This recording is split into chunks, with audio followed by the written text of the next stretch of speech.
గురుర్బ్రహ్మ గురుర్విష్ణు గురుర్దేవో మహేశ్వర గురు సాక్షాత్ పరం బ్రహ్మ తస్మై శ్రీ గురవే నమః. అఖండమండలాకారం వ్యాప్తం ఏన చరాచరం తత్పదం దర్శితం ఏన తస్మై శ్రీ గురవే నమః. ఐ థింక్ చాలా శ్లోకాలు ఉన్నాయి రొటీన్గా. ఓం త్రయంబకం యజామహే సుగంధిం పుష్టివర్ధనం పూర్వారుకమివ బంధనాత్ మృత్యోర్ముక్షీయ మామృతాత్. ఓం శాంతి శాంతి శాంతి. ఇక సహనాభవతు సహనౌ భునక్తు ఎన్ని అసతోమా సద్గమయ ఇవన్నీ ఉన్నాయి కదా. అయితే ఈరోజు నాకు సంతోషం. ఎంతమంది ఉన్నారు ఈ విషయం కొంచెం 26 మీతో సార్, మీతో కలిపి 26 ఇజ్ చాలా మంచి నంబరే. 20 మంది దాటారంటే శ్రద్ధ గల వాళ్ళు ఆ మాత్రం ఉండటం కూడా చాలా విశేషమే. కొన్ని సభల్లో నేను ఇంకా మార్నింగ్ కాబట్టి కొంచెము తక్కువ వస్తున్నారు సార్. చెప్తున్నాను ఎంతమంది ఉంటే మంచిదే, కానీ 20 మంది దాటితే అసలు చాలా పెద్ద స్ట్రెంగ్త్ అనమాట. ఇది వినాలని కుతూహలం ఉన్న వాళ్ళు, అవునా? అయితే భగవద్గీత గురించి కదా ఈరోజు మనం చెప్పుకునేది. అసలు భగవద్గీత మన కోసమా, భగవద్గీత కోసం మనమా? మన కోసమే. అందరూ సమాధానం చెప్పడానికి సిద్ధంగా ఉండాలి. మన కోసం అందరూ అన్మ్యూట్ చేసుకోండి. అన్మ్యూట్ ఆప్షన్ ఉంది. సార్ అడిగిన క్వశ్చన్స్ కి తెలుసుంటే చెప్పొచ్చండి. తెలుసుంటే చెప్పాలి, ఎందుకంటే చాలా ఇంపార్టెంట్ ఇది. చాలా ఇంపార్టెంట్. చిన్న విషయం లాగా కనపడుతుంది కానీ ఏదో క్యాజువల్ గా బాగా ఆలోచించాలి. అసలు మనమే లేకపోతే ఈ జూమ్ ఎందుకు, మీటింగ్ ఎందుకు? అంతే సార్, సజ్జన సాంగత్యం లాగా ఉంటుంది సార్ మీ క్లాస్. నేను ఉండబట్టే కదా. ఇప్పుడు మీరున్నారు కాబట్టి నాతో నేను చెప్పేది వినాలి. నేనున్నాను కాబట్టి మీకు చెప్పటమో వినటమో జరగాలి. నేనంటూ లేకపోతే ఏమి జరగదు కదా, అవునా? నా కోసమే కదా ఇది. ఎవరు ఎప్పుడు ఎక్కడ ఏ పని చేసినా తన తృప్తి కోసమే. కరెక్టా కాదా? మరి 1,00,000 కోట్లు సంపాదిస్తే తృప్తి, బాగా బతకొచ్చు అని కొంతమంది అనుకుంటుంటే, తృప్తి అనుకుంటుంటే ఎదుటివాడి కష్టాన్ని చూసి వాళ్ళకి చేయగలిగిన సాయం చేయటంలో నిజమైన తృప్తి ఉంది అని కొంతమంది అనుకుంటున్నారు. మధ్యలో మీరు మిస్ అయ్యారు. మీరన్నా ఎక్కువ మంది కనపడితే ఇంకా బాగుంటుంది. మీరు అందరూ కూడా అటెంటివ్గా ఉండాలి. మళ్ళీ ఒకసారి చెప్తాను, ఇది మధ్యలో మిస్ అయ్యారు, పాపలు కనపడుతున్నారు. బాగుంది. అయితే ఎంతో డబ్బులు కానీ ఇది కానీ వస్తే తృప్తి అని కొంతమంది అనుకుంటుంటే, ఎదుటివాడు కష్టంగా ఉన్నప్పుడు అతనికి సాయం చేయిస్తే అందులోనే పరమ ఆనందం ఉందని అనుకుంటున్నారు కొంతమంది. కరెక్టేనా? ఆఖరికి డబ్బులు పొందాలనుకున్నవాడు తృప్తి కోసమే, ఎదుటివాడు బాధను చూసి డబ్బులు ఇచ్చిన వాడు కూడా తృప్తి కోసమే. కరెక్టేనా? అసంతృప్తి కోసం ఎవరు దానం ఎవరు. వాడు బాధ చూసి అది ఇచ్చిన తర్వాత ప్రతి వాళ్ళు తెలియకుండానే ఫీల్ అవుతారు. 1,00,000 కోటి రూపాయలు సడన్ గా ఆదాయం వచ్చినా కూడా ఆనందం వస్తుంది. కాసేపు తర్వాత దానికి సంబంధించిన వ్యవహారాల్లో ఉంటాం. కానీ ఎదుటివాడు కష్టంగా ఉన్నప్పుడు, బాగా బాధగా ఉన్నప్పుడు 10 రూపాయలు సహాయం చేసినా కూడా మనకి ఎప్పుడుండే తృప్తి కలుగుతుంది. ప్రతివాడు ఎప్పుడుండే తృప్తిని కోరుతున్నాడు కానీ వచ్చిపోయే ఆనందాన్ని కోరటం లేదు. జూమ్ లో ఉన్న వాళ్ళు అందరూ కొంచెం అది అన్మ్యూట్ చేసుకొని. డబ్బులు వచ్చిన దానికంటే దాన్ని ఎదుటి వాళ్ళకి పంచిపెట్టడంలో డబల్ ఆనందం ఉంటుంది సార్. ఇది అందరూ గుర్తించట్లేదు కదా, ఇది పాయింట్ అనమాట. కరెక్టేనా? ఇప్పుడు గుర్తించట్లేదు ఇది. ఆనందం అని కానండి, ఆనందం అనేది ఇప్పుడు కొన్ని డెఫినేషన్స్ కష్టం అవుద్ది. తృప్తి అంటే ఎప్పుడు ఉండేది తృప్తి, వచ్చిపోయేది ఆనందం అని అట్లా అనుకుంది. ఎంత వచ్చినా కాసేపు ఉంటుంది కానీ ఆనందం, దాని తర్వాత దాని గురించి మర్చిపోతాం. మంచి కాస్ట్లీ వస్తువు కొన్న తర్వాత 2 రోజుల తర్వాత దాన్ని గుర్తు కూడా ఉండదు, పక్కన పెడేస్తాం, వేరే వ్యవహారాల్లో వెళ్ళిపోతాం మనం. ఇది కరెక్టే కదా? ముందేమో పిల్లలైనా ఎవరైనా నాకు అది కొనిపెట్టి గొడవ చేస్తారు. కొన్న తర్వాత 2 రోజులు, 1 రోజు వాడతారు, 2 రోజులు వాడతారు, 3వ రోజు తర్వాత వేరే దీనిలో మర్చిపోతారు దాని గురించి. ఒకసారి వేసుకున్న బట్టలు పలానా వాళ్ళ ఫంక్షన్కి వేసుకున్నాను, మళ్ళీ ఇప్పుడు కూడా అదేనా, లేదంటే దీపావళి పండుగకి బట్టలు వేసుకున్నాను, దసరాకు కూడా అవేనా అన్నట్టుగా ఉంటుంది సార్. అదే ఇదైనా మనం ఏదైనా పొందినప్పుడు వచ్చే ఆనందం అట్లా హ్యాపీ అనండి. అలా వచ్చిపోతుంది. అదే బాధలో ఉన్నాడిని గుర్తించి అయ్యో బాధపడుతున్నాడే, ఈ మాత్రం సాయం నేను చేయగలను కదా అని కొంచెం ఇచ్చినందువల్ల నాకు పెద్ద పోయేదేం లేదు కదా ఇంత ఉన్నప్పుడు అని మనస్ఫూర్తిగా స్పందన, వాళ్ళ బాధ చూసి సహజంగా మనలో కలిగే ప్రేమతో ఇది జాలి అనాలి. జాలి, కరుణ ఇలాంటి ఆటోమేటిక్గా కలుగుతాయి. ఎప్పుడు కలుగుతాయి? ఎదుటివాడి బాధను గుర్తిస్తే కలుగుతాయి. ఆఖరికి ఇంతకుముందు మనం చెప్పుకున్నట్టు ఎవరన్నా తల్లిదండ్రులు తండ్రి కానీ తల్లి కానీ పిల్లల్ని బాగా తిడుతుంటే వాళ్ళు ఎందుకు తిడుతుంది, అనవసరంగా తిడుతుంది, మాటికి తిడుతుంది అని అనుకుంటే బాధ కలిగి, చిరాకు కలిగి, కోపం వచ్చి విషయాన్ని అనుభవిస్తారు. కోపంతో ఆ తల్లిదండ్రుల మీద కూడా విషయం అనిపించినప్పుడు రిలేషన్స్ కూడా కొంచెం దూరం అవుతాయి. కానీ అంటే కోపం ఉంటుంది, తల్లిదండ్రుల మీద కోపం, ఇరిటేషన్ కూడా ఉంటుంది. ఇది కొంచెం మాటికి 2-3 సార్లు చదువు అని 2-3 సార్లు చెప్పినా కూడా చిరాకు వస్తుంది వీళ్ళకి. లేకపోతే ఎందుకు బుద్ధి లేకుండా ఇది చేస్తున్నాడు, కొద్దిగా తిట్టినా కూడా బాధ వస్తుంది ఒక్కోసారి. సో బాధతో కోపం వస్తుంది. కోపం ఉన్నప్పుడు విషయం ఉంటుంది. మరి అదే తల్లిదండ్రులు తిడుతున్నప్పుడు ఆ తల్లి మనసులో ఉన్న ఏ ఆందోళన, ఏ బాధ వల్ల ఆమె తిడుతుంది. ఎందుకంటే ఆలోచిస్తే ప్రతి ఒక్కళ్ళే తెలుస్తుంది.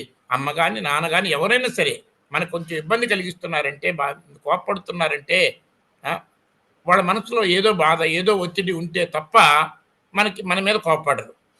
మరి ఈ పిల్లలు నన్ను తిడుతున్నారని బాధపడి కోపం తెచ్చుకునేదానికన్నా, బాధపడితే కోపం ఆటోమేటిక్ వస్తుంది. కానీ ఆ తల్లిదండ్రుల మనసులో బాధ ఉంది, ఒత్తిడి ఉంది, అందుకనే కోపడుతున్నారు అని గుర్తిస్తే ఆటోమేటిక్గా ప్రేమ, జాలి, కరుణ అన్నీ కలుగుతాయి.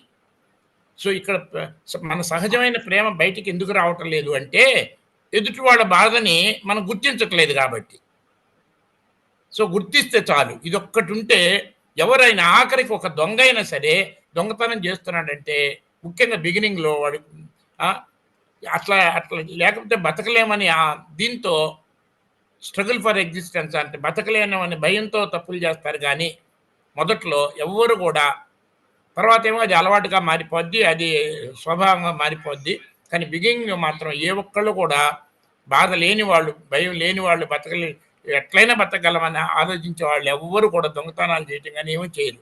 సో వాళ్ళని మొదట దానికి ప్రేరేపించేది ఏంటంటే వాళ్ళలోని బతకలేమనే భయం. ఆ భయం అంటే బాధే కదా. ఆ బాధ వల్ల, బలహీనత వల్ల బతకటం కోసం వాళ్ళు తప్పులు చేస్తారు తప్ప ఇంకొకటి కాదు. ఇక తల్లిదండ్రులు అంటే వాళ్ళకి జీవితంలో బయట అనేక రకాల కష్ట నష్టాలు ఉంటాయి, బయట కూడా ఒత్తిడి కలుగుతుంది. తర్వాత పిల్లలు భవిష్యత్తు, ఫ్యూచర్ ఏమవుతుందో అనే ఆలోచనతో కూడా ఒత్తిడి కలుగుతుంది. వాళ్ళు సరిగా చెప్పిన మాట వినట్లేదు, టైం వేస్ట్ చేస్తున్నారని బాధ కలుగుతుంది. ఫ్యూచర్ ఏమవుతుందనే ఒత్తిడి ఉంటుంది పిల్లల గురించి, వాళ్ళ గురించి. దాంతో పిల్లల్ని ఒక మాట అన్నా కూడా ఆ పిల్లలు దాన్ని అర్థం చేసుకుంటే, తల్లిదండ్రుల మనసులోని బాధను అర్థం చేసుకుంటే, ఒత్తిడిని అర్థం చేసుకుంటే వీళ్ళకి బాధ కలగదు. పైపెచ్చు ప్రేమ, కరుణ కలుగుతుంది. ప్రేమ కలిగినప్పుడు అయ్యో అమ్మకి ఒత్తిడి ఉంది, ఇది ఎట్లా తగ్గించాలనే ఆలోచన కలుగుతుంది, తెలివి పెరుగుతుంది. వాళ్ళ మనసులో బాధను తగ్గించాలనే బాధ్యత కూడా ఆటోమేటిక్గా కలుగుతుంది. ఆ బాధ్యత ఏం చేయాలని ఆలోచించినప్పుడు తెలివి, బాధ్యత, శక్తి కూడా పెరుగుతాయి. సో ప్రేమ అనేది మన సహజమైన అస్సలు ఇన్నర్ మోస్ట్ స్వభావం. సో కాబట్టి మనిషి ఎప్పుడు ఎక్కడ ఏది చేసినా తన తృప్తి కోసం చేస్తున్నాడు తప్ప భగవద్గీత అయినా భగవద్గీత కోసం, భగవద్గీత వల్ల నాలో శక్తి ఎలా పెరుగుతుంది? శక్తి అంటే నిండుదనం, తృప్తి, ధైర్యం, ప్రశాంతత. అది ఎన్ని పదాల్లో చెప్పుకున్నా. సో ఆ రకంగా భగవద్గీత మనకు కోసమే కానీ భగవద్గీత కోసం మనం కాదు. ఓకే, ఇదిగో దూరంగా ఉండండి, మీరు దూరంగా ఉండండి. ఓకే, నా పక్కన వేరే వాళ్ళు కూడా జూమ్ పెట్టుకొని పార్టిసిపేట్ చేస్తున్నారు. అయితే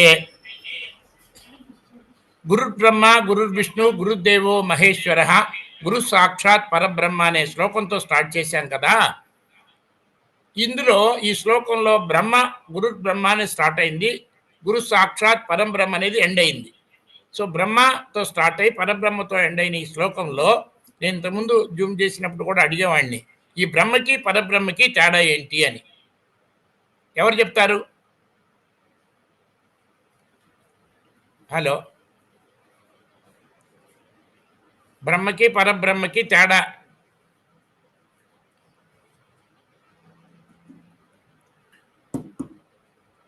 సార్ బ్రహ్మ అంటే మనల్ని సృష్టించేవాడు, ఆ, పరబ్రహ్మం అంటే తెలీదు సార్. ఆ. అయితే దూరంగా కూర్చోండి. మీరు కూడా అడగొచ్చు నన్ను అందులో. అంటే మా వాళ్ళు కూడా జూమ్లో అందరూ కూర్చో, అందరు లేకుండా అందరు కూర్చోండి. అందరూ మీరు కూడా. ఓకే. అయితే అండి, బ్రహ్మలోకంలో ఉంటాడు అంటారు కదా. విష్ణువేమో వైకుంఠంలో ఉంటారంటారు కదా. Yes sir. మరి శివుడన్నా మహేశ్వరుడన్నా కైలాసంలో ఉంటాడని అంటారు కదా. అవును అవును సార్. మరి బ్రహ్మకేమో సృష్టించాలంటే కొంచెం తెలివి కావాలి కాబట్టి సరస్వతి ఉంది తోడుగా. విష్ణువేమో మెయింటైన్ చేయాలి కాబట్టి, ధనం కావాలి కాబట్టి ఎవరు ఆమె, లక్ష్మి ఉంది ఆయనకు తోడు. తర్వాత లయం చేయాలంటే, అంటే ఉన్నదాన్ని తొలగించేసేయాలంటే శక్తి కావాలి. కొత్తది ఏర్పాటు చేయాలనే దానికన్నా ఉన్నది నిర్మూలించాలంటేనే ఎక్కువ శక్తి కావాలి. శక్తి కావాలి కాబట్టి పార్వతి శివుడికి ఉంది. ఎందుకు ఎక్కువ చూడండి, మన వాళ్ళు ఏదన్నా అలవాటు చేసుకోవాలంటే, ఈ బజ్జీలే ఉన్నాయి అనుకోండి, మిర్చి బజ్జీలు. అసలు తినకముందు దయ లేదు, ఒకటి రెండు కొత్తగా ఎవరన్నా ఇదైన తర్వాత మొదటిసారి ఆ బజ్జీలు తినటం చూస్తే బాగా టేస్ట్ ఉంది, నాకు బాగా నచ్చిందని ఆ బజ్జీల మీద ఇష్టం పెంచుకొని అలవాటు చేసుకోవడం తేలిక. అలానే సిగరెట్లు ఉన్నాయనుకోండి, వేరేది సిగరెట్ ఫ్రెండ్ తాగుతున్నాడు ఎందుకు అలవాటు చేసుకోవడం తేలిక. అంటే కొత్త అలవాటుని సృష్టించడం తేలిక, కానీ అలవాటు బాగా అయిన తర్వాత దాన్ని నిర్మూలించాలంటే చాలా కష్టం. కరెక్టేనా? హలో, అలవాటు చేసుకోవడం తేలిక కాబట్టి బ్రహ్మ తేలిగ్గా ఉంటాడు, ఆయనకి పెద్ద శ్రమ ఉండదు, ఆయన ఎవరు పట్టించుకోరు సరస్వతితో. కానీ నిర్మూలించాలంటే చాలా కష్టం. అందుకనే శక్తి పార్వతీ స్వరూపంలో ఉంటుంది. కానీ బ్రహ్మకి ఒక కుటుంబం ఉంది, ఏది భార్య. మరి విష్ణువుకి కుటుంబం ఉంది, మరి శివుడికి వినాయకుడు షణ్ముఖం కుటుంబం ఉంది. వాళ్ళు ఎక్కడెక్కడో ఉన్నారు. వీళ్ళందరిని పట్టుకోవాలంటే అక్కడెక్కడికి వెళ్ళాలి కదా. ఇప్పుడు అందరిని అడుగుతున్నా, అందరు యాక్టివ్గా పార్టిసిపేట్ చేస్తేనే ఉపయోగం ఉంటుంది. ఇది ప్రతి వాళ్ళు కూడా మాట్లాడాలి. సార్ అడిగే క్వశ్చన్స్ కి ఆన్సర్ చెప్పండి. ఒకసారి అన్మ్యూట్ చేసుకోండి అందరూ. మళ్ళీ వెళ్తే బ్రహ్మలోకంలో విష్ణు వైకుంఠంలో, శివుడు కైలాసంలో ఉంటాడు కదా. పరబ్రహ్మ, గురు సాక్షాత్ పరబ్రహ్మ అన్నారు కదా. ఆ పరబ్రహ్మ ఎక్కడుంటాడు? అందరూ ఆలోచించండి. పరబ్రహ్మ ఎక్కడుంటాడు? విశ్వం అంతా వ్యాపించి ఉంటాడు అనుకుంటున్నాను సార్. ఇప్పుడు అర్థమైందా? అది కరెక్ట్. అంటే బ్రహ్మలోకం అని విన్నాం. ఈ ముగ్గురు 3 లోకాలు ఉన్నాం. వాళ్ళ కుటుంబం మనం అక్కడ దాకా వెళ్ళినా కూడా వాళ్ళ పిల్లలతో వాళ్ళ వ్యవహారంతో వాళ్ళు ఉంటే మనం పట్టించుకోకపోవచ్చు, అవునా? కానీ పరబ్రహ్మ ఎక్కడుంటాడు? సృష్టి మొత్తం వ్యాపించి ఉంటాడు, అవునా? మరి పరబ్రహ్మ అన్నా, పరమాత్మ అన్నా, భగవంతుడన్నా ఒకటే. అల్లా అన్నా కూడా, యెహోవా అన్నా కూడా. మరి యేసుక్రీస్తు కాదు, మహమ్మద్ కాదు. పరబ్రహ్మ అన్నా, పరమాత్మ అన్నా, భగవంతుడన్నా, అల్లా అన్నా ఒకే శక్తిని, సృష్టి మొత్తం వ్యాపించిన ఒకే శక్తి గురించి మాట్లాడిన పదం అన్నమాట ఇది పరబ్రహ్మ అంటే. సో మరి భగవంతుడు సర్వాంతర్యామి అంటారు కదా. అంతటా ఉన్నాడు అంటే ఆమ్ని ప్రజెంట్ ఇంగ్లీష్లో చెప్పాలంటే. మరి అంతటా ఉన్నాడు. మరి అంతటా ఉన్నవాడు, మరి వాళ్ళందరికీ బాధ్యతలు ఉన్నాయి. పరబ్రహ్మకి ఏ బాధ్యత ఉంది? ఎప్పుడు ఎక్కడ ఏం లేదు, ఏ పలాని పనులు చేస్తున్నాడు, ఇది చేస్తున్నాడని. కానీ ఆ బ్రహ్మ విష్ణు మహేశ్వరులకు కూడా ఆ పరబ్రహ్మ ఆధారము, సృష్టి మొత్తం ఉన్నాయన. సో అయితే ఈరోజు మరి పరబ్రహ్మ అంతటా ఉంటాడు కదా. మరి ఇంతకుముందు భగవద్గీత అనే దానికి మళ్ళీ రిలేట్ చేసుకుంటూ మాట్లాడదాం. అసలు భగవద్గీత పరమాత్మ సేమేనా సార్? పరబ్రహ్మ చూడండి, దేవుళ్ళు అనేక మంది ఉంటారు, దేవతలు అనేక మంది ఉంటారు, భగవంతుళ్ళు ఎంతమంది ఉంటారు? దేవుళ్ళు అనేక మంది, దేవతలు అనేక మంది, భగవంతుడు మాత్రం ఒకటే. భగవంతుడు మాత్రం అంటే ఇప్పుడు పరబ్రహ్మ పరమాత్మ సేమేనా సార్? పరబ్రహ్మన్న, పరమాత్మన్న, భగవంతుడన్న ఒకటే. ఓకే ఓకే ఒకటే. ఈ 3 పేర్లు ఒకే ఒక దాని గురించి, సత్యం గురించి. ఈ 3 సత్యాలే. 3 ఒకటే సత్యం ఇన్ని రకాలుగా ఉండదు. ఇప్పుడు నమ్మకాలు 100 రకాలు. మీకో నమ్మకం, నాకో నమ్మకం, మీకొక ఇష్టం, నాకొక ఇష్టం. నమ్మకం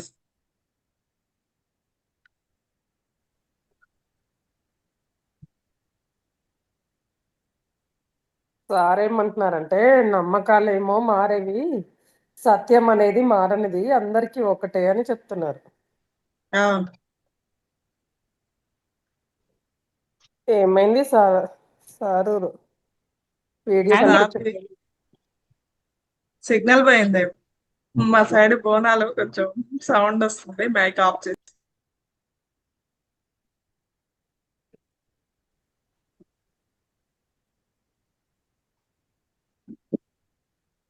రాలేమైనా వచ్చారు రాలేదు.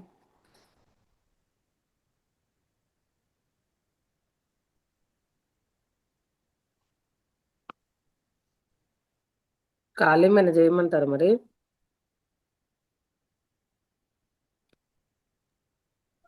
సార్ది రావట్లేదు. ఆ మోహన్ రావు అని ఉన్నది వేరేది, అంటే వాళ్ళ రిలేటివ్స్ ఎవరో సంథింగ్ అయ్యారు. ఒకసారి నేను చేస్తా, కాల్ ఆగండి, ఈలోపు మాట్లాడండి మీరేమైనా. ఓకే.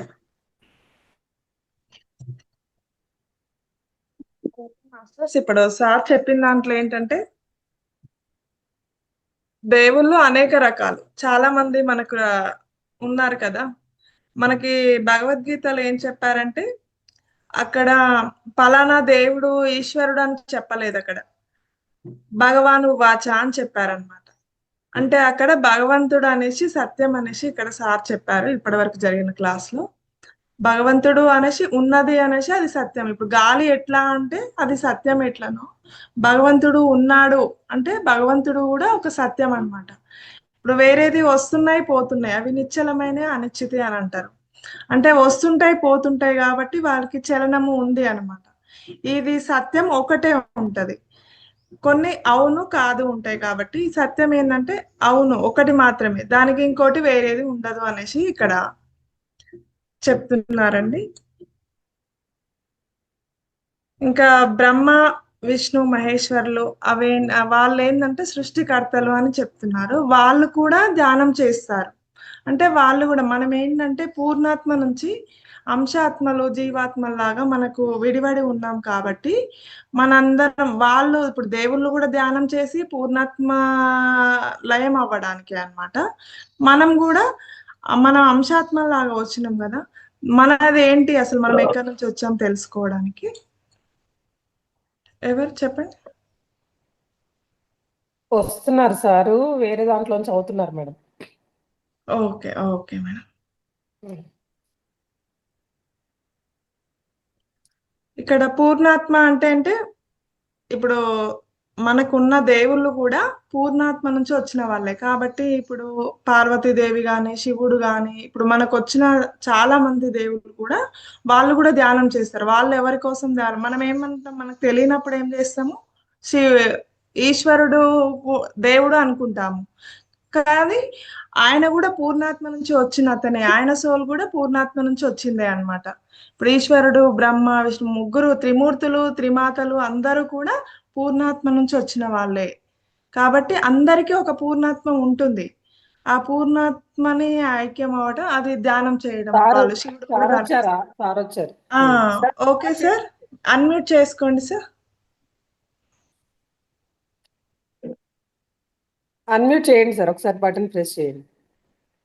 మైక్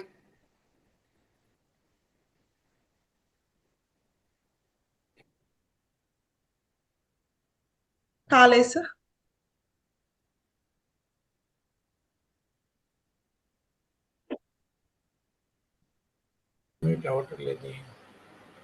ఓకే సార్ వచ్చింది. హలో హలో వచ్చిందండి? వచ్చింది సార్. వాయిస్ వచ్చిందా? ఓకే ఓకే వస్తాను సార్. హలో. వినపడుతుంది ఫో- కదా? ఫోన్ వస్తుంది అవసరం సార్. లేదు సార్. ఇది నార్మల్ దీనిలో వస్తుందా? ఓకే. వస్తుంది. అయితే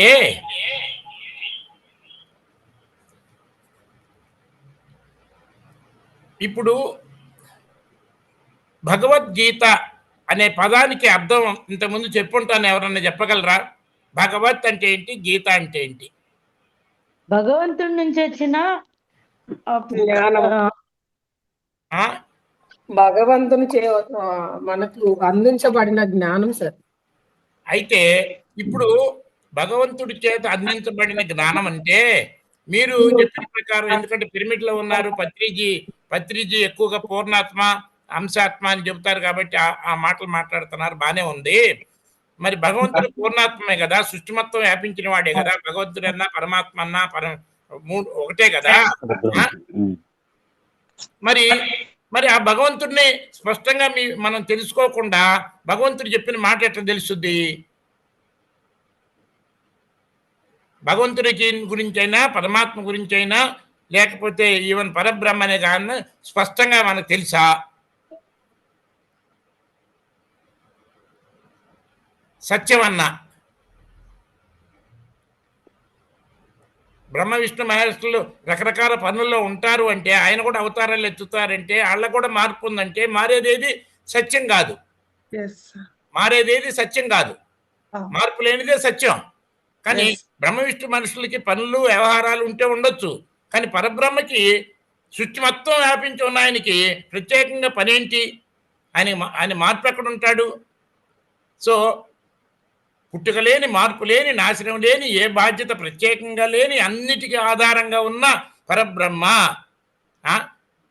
అంతే భగవంతుడు గురించి సృష్టి మొత్తం వ్యాపించి ఆయన గురించి తెలుసుకోకుండా ఆయన చెప్పిన దాన్ని తెలుసుకుంటే లాభం ఏముంది? ఆయనే తెలియదు కదా. భగవద్గీతలో 700 శ్లోకాల్లో 574 శ్లోకాలు శ్రీ భగవాను వాచ, భగవంతుని మాట అని చెప్పబడితే అందులో కనీసం ఒక 100 శ్లోకాలు నేనెవరు అని గొంతు చించుకొని చెప్పడం జరిగింది భగవాను వాచలో. భగవంతుడు తన గురించి తాను. మరి అందులో భగవద్గీతలో ఇంకొకటి ఏముంటుందంటే, నీ మనసు నాకు ఇవ్వు, నీ బుద్ధి నాకు అర్పించు, నా కోసం ప్రయత్నం చేయి, అన్ని వదిలేయి, నన్నే పట్టుకో అనే మాటలు. ఏది? ఇతర విషయాలన్నీ వదిలేయి, నన్నే పట్టుకో, నేనే నిన్ను అన్ని చూసుకుంటాను అంటే, నన్ను పట్టుకో అంటే భగవంతుడిని పట్టుకోవాలంటే ఎక్కడ పట్టుకోవాలంటే దొరకాలి కదా. మరి దొరకాలంటే మరి బ్రహ్మ అయితేనేమో, మామూలు బ్రహ్మ అయితేనేమో, బ్రహ్మలోకంలో విష్ణు అయితేనేమో, వైకుంఠంలో శివుడు అయితేనేమో, కైలాసంలో ఉంటాడు. పరబ్రహ్మ ఎక్కడ ఉంటాడు? సృష్టి మొత్తం వ్యాపించి ఉంటాడు. సృష్టి మొత్తం వ్యాపించి ఉన్నాడిని ఎక్కడున్నాడని పట్టుకోవాలి? ఎక్కడి నుంచి పట్టుకోవాలి? ఎక్కడికో వెళ్ళి పట్టుకోవాలా? ఉన్న చోటనే పట్టుకోవాలా? ఉన్న చోటనే, మనం ఉన్న చోటనే పట్టుకోవాలి. చైతన్యం అంతటా వ్యాపించి ఉంటుంది కదా సార్. వ్యాపించి ఉన్నాడిని ఎక్కడన్నా పట్టుకోవచ్చు. మరి ఒక చిన్న ఎగ్జాంపుల్ గుర్తొస్తుంది, చెప్తాను. ఒక ఊరికి దగ్గరలోనే పెద్ద సరస్సు ఉంది, పెద్ద మంచినీటి సరస్సు ఉంది. అయితే వాళ్ళు కానీ కాలువలు తీయలేదు ఆ రోజుల్లో. కొంచెం దూరం వెళ్ళి ఆ సరస్సుకి కింద మెట్లు కూడా ఏర్పరిచారు. ఆ మెట్ల దగ్గరికి వెళ్ళి నీళ్లు కాసేపు తాగి కొంచెం నీళ్లు తీసుకొని వాళ్ళ ఊరికి తీసుకెళ్ళి వాడుకుంటూ ఉంటారు. అయితే ఒకరోజు ఏం జరిగిందంటే, వేరే దేశం నుంచి వేరే ఊళ్ళో వాళ్ళు చిన్న చిన్న పడవలు కూడా తీసుకొచ్చేసి, బళ్ళల్లో ఒక 5-6 పడవలు తీసుకొచ్చి అందులో ఆ సరస్సులో, చాలా మంచినీటి సరస్సు, అక్కడక్కడ తామర పువ్వులు అన్నీ ఉంటే చూసి, తర్వాత బాతులు అవన్నీ తిరుగుతూ ఉంటే, చాలా హంసల్లాగా ఉంటే అవన్నీ చూద్దామని చెప్పి నీటిని పొల్యూషన్ చేయకుండా చక్కగా లోపలికి వెళ్ళారు. దగ్గర ఊళ్ళో ఉన్న వాళ్ళ నీళ్లను కూడా తల ఒక పడవలో ఒక్కొక్కళ్ళు ఎక్కించుకున్నారు. వెళ్తుంటే మధ్యలోకి వెళ్ళినప్పుడు ఈ ఊళ్ళో అతను ఎక్కాడు కదా, అందులో అతనికి దాహం అయింది. దాహం అయితే అతను ఏమన్నాడు తెలుసా? పడవలో ఉన్న వాళ్ళని, నన్ను ఆ మెట్ల దగ్గరికి తీసుకెళ్ళండి, నాకు దాహం అవుతుంది, మంచినీళ్ళు తాగాలి, ఎందుకంటే నేను ఎప్పుడు ఆ మెట్ల దగ్గర దిగి నీళ్లు పట్టుకొని తాగేవాడిని అని మెట్ల దగ్గరికి తీసుకెళ్ళమన్నాడు. అప్పుడు వాళ్ళు అన్నారు, సరే మనం ఉన్నదే సరస్సులోనే కదా, ఒక చెంబు తీసుకొనో ఒక లోటా తీసుకొనో ఇక్కడ ఉంచుకొని తాగొచ్చు, లేకపోతే చేతితో కూడా తాగొచ్చు కదా, అక్కడ దాకా అంటే అతను నార్మల్ అలవాటు ప్రకారం అక్కడ ఎక్కడైతే మంచినీళ్ళు తీసుకుంటున్నాడో అక్కడికి వెళ్ళాలని షార్ట్ సైట్ అంటారు, ఎక్కువ ఆలోచించకుండా చెప్పిన మాట అది. మరి ఇప్పుడు పరబ్రహ్మని పరమాత్మని పట్టుకోవాలంటే మనం ఎక్కడికి వెళ్ళాలనుకున్నా మనకి ఏం తెలియనట్టే, అవునా? అక్కడికి వెళ్ళాలంటే ఎక్కడ దొరకడు. ఎందుకంటే ఇక్కడే ఉన్నదాన్ని ఇక్కడే గుర్తించకపోతే ఎక్కడో తెలీదు. ఉదాహరణకి నేను ఇంతకుముందు కూడా చెప్పేవాడిని, గాలి మన కళ్ళ ముందు ఉంటుంది, కళ్ళకు కనపడదు. శ్వాసను గమనిస్తుంటే శ్వాసలో గాలి ఉందని తెలుస్తుంది, లేకపోతే చెయ్యి ఇట్లా ఊపినా కూడా గాలి ఉందని తెలుస్తుంది, కానీ కళ్ళకు మాత్రం కనపడదు. కళ్ళకు కనపడదు కదా అని చెప్పి గాలి కోసం ఎదుగుతూ ఉంటే ఎక్కడ దొరకదు. సరే, అది కనీసం ఇట్లా ఊపితే అన్న తెలుస్తుంది, శ్వాసను గమనిస్తే అన్న గాలి తెలుస్తుంది, కానీ ఆకాశం ఉంది కదా, భూమి సూర్యుడు, చంద్రుడు, నక్షత్రాలు అన్నీ ఆకాశంలోనే ఉన్నాయి కదా.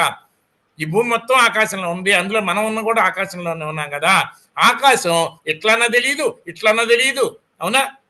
శ్వాసకు తెలియదు, ఏం తెలియదు. ఎందుకంటే మన లోపల ఉంది ఆకాశం, బయట ఉంది, అంతటా ఉంది ఆకాశం, అత్యంత సున్నితమైంది. సో ఆకాశం కన్నా సూక్ష్మమైంది కాబట్టి ఏదైతే సూక్ష్మమో అది అన్నిట్లో దూరగలదు, అవునా? నీళ్లు సూక్ష్మంగా ఉంటాయి కాబట్టి గోడ లోపల కూడా వెళ్తాయి. అదే ఒక చిన్న రాయి గోడ ముందు పెడితే లోపలికి వెళ్ళదు కదా, అవునా? సూక్ష్మమైంది అయితే అందులో దూరగలదు. అందుకు ఆకాశం అన్నిటికన్నా సూక్ష్మం కాదు కాబట్టి భూమి లోపల ఉంటుంది, భూమి బయట ఉంటుంది, భూమి చుట్టుపక్కల ఆకాశంలోనే భూమి ప్రయాణం చేస్తుంది. సూర్యుడు, చంద్రుడు, నక్షత్రాలు అన్నీ అందులో ఉన్నాయి. సో ఆకాశం కన్నా సూక్ష్మమై సృష్టి మొత్తం వ్యాపించి సకల అందరిలో లోపల బయట అంతటా వ్యాపించి ఉన్నది ఎట్లయితే ఆకాశం ఉందో, ఆకాశం కన్నా సూక్ష్మంగా ఆకాశానికి కూడా అవకాశం ఇస్తూ తనలో భగవంతుడు పరబ్రహ్మ అంత వ్యాపించి ఉన్నాడు.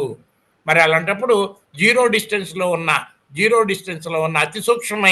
అతి సూక్ష్మమైన మార్పు లేని సత్యమైన పరబ్రహ్మని లేకపోతే భగవంతుడిని మరి మనలోనే ఉంటే మనలోనే మనం గుర్తించడం తేలిక, కానీ ఎక్కడికో వెళ్ళి వెతకాలంటే సృష్టి మొత్తం వెతికినా, ఎన్ని జన్మలు వెతికినా దొరికే అవకాశమే లేదు.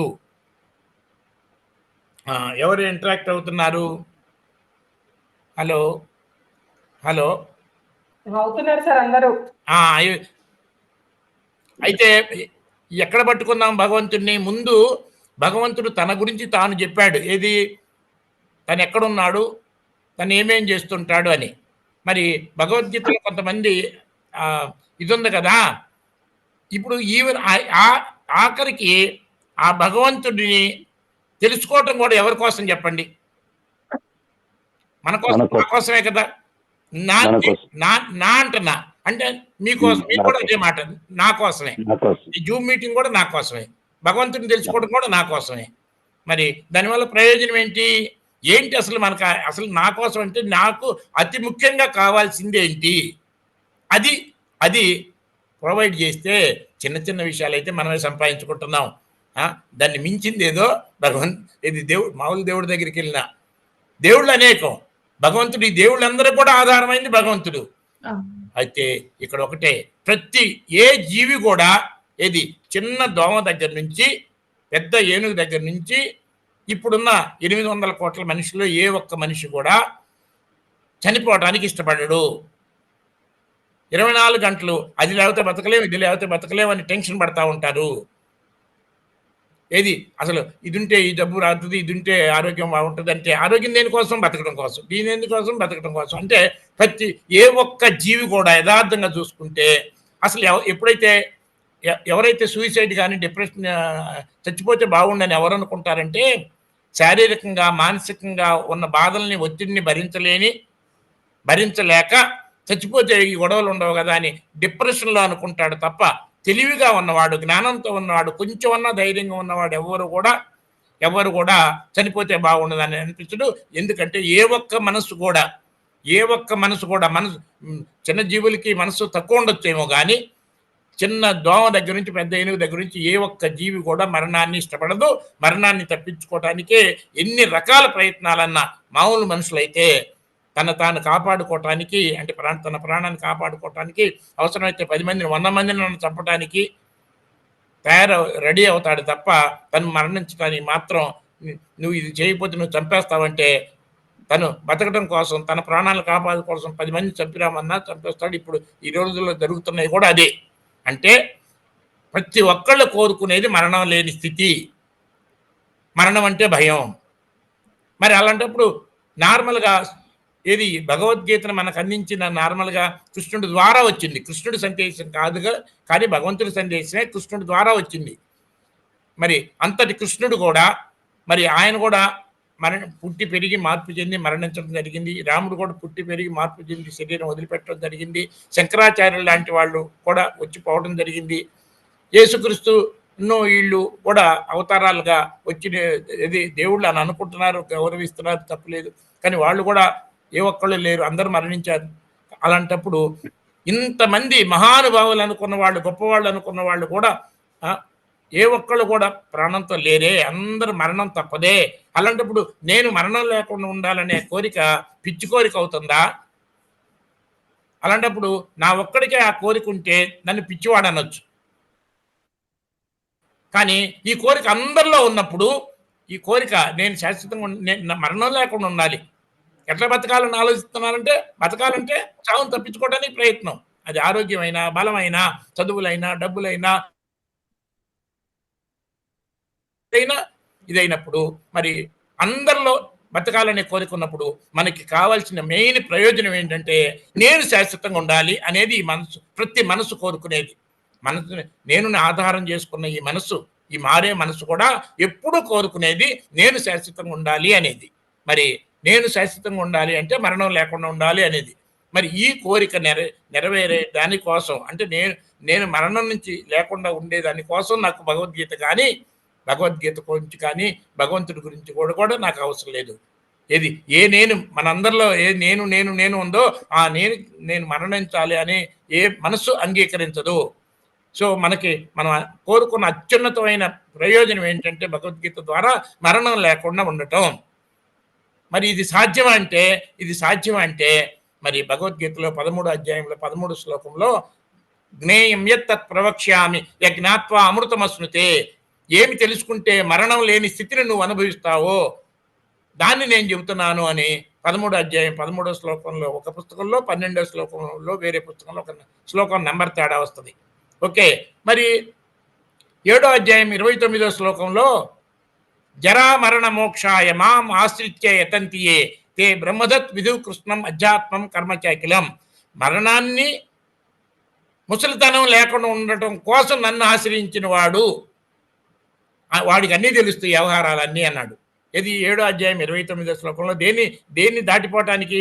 మరణాన్ని, ముసలితనాన్ని. చూడండి, ఇది చెప్పాడు. మరి దాన్ని ఆ లాభం పొందటం కోసం భగవద్గీత నాకు ఉపయోగపడాలి, కానీ భగవంతుడికి నేను ఉపయోగపడేది ఏంటి?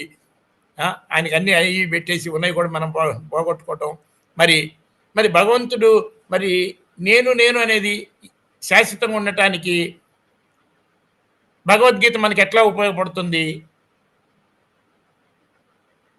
ఏది శాశ్వతమో అది మార్పు చెందదు కదా. ఏది శాశ్వతమో అది మార్పు చెందదు కదా. మార్పు చెందినప్పుడు తక్కువ ఎక్కువ ఉండదు కదా. తక్కువ అనేది లేనప్పుడు తృప్తిగా ఉంటుంది కదా. హలో ఎవరన్నా ఉన్నారా? ఉన్నాం సార్, ఉంటది సార్. మరి మీరందరికీ నిజంగా చెప్పండి, యాజ్ ఇట్ ఈజ్ అయితే ఏ ఒక్కళ్ళన్నా నార్మల్గా మరణాన్ని ఇప్పుడు మాట్లాడేది అందరికీ గురించి మాట్లాడుతున్నాను, ఏ ఒక్క మనసు అన్నా మరణాన్ని అంగీకరిస్తుందా? అంగీకరించదు సార్. నేను ఇప్పుడు ఇందాకే అనుకున్నా బిగినింగ్లో, ఏదైనా నేనుంటేనే, నా షర్ట్ అయినా నా కోసమే, నా కారు అయినా నా కోసమే, నా వాళ్ళైనా నా కోసమే. నేనంటూ లేకపోతే ఇంకా ఏది లేదు. భగవంతుడు ఉన్నా ఒకటే, లేకపోయినా ఒకటే. భూమి ఉన్నా ఒకటే, లేకపోయినా ఒకటే. సృష్టి ఉన్నా ఒకటే, లేకపోయినా ఒకటే. నేను ఉండబట్టి నా కోసం నేను శాశ్వతంగా ఉండాలనేది కూడా ఈ మనసు ఉబలాట పడేది. మరి ఈ నేను శాశ్వతంగా ఉండటం అనేది సాధ్యమా అంటే మరి నార్మల్గా చూస్తే సాధ్యం కాకుండా ఉంది. మరి ఇక్కడ ఏమన్నాడు?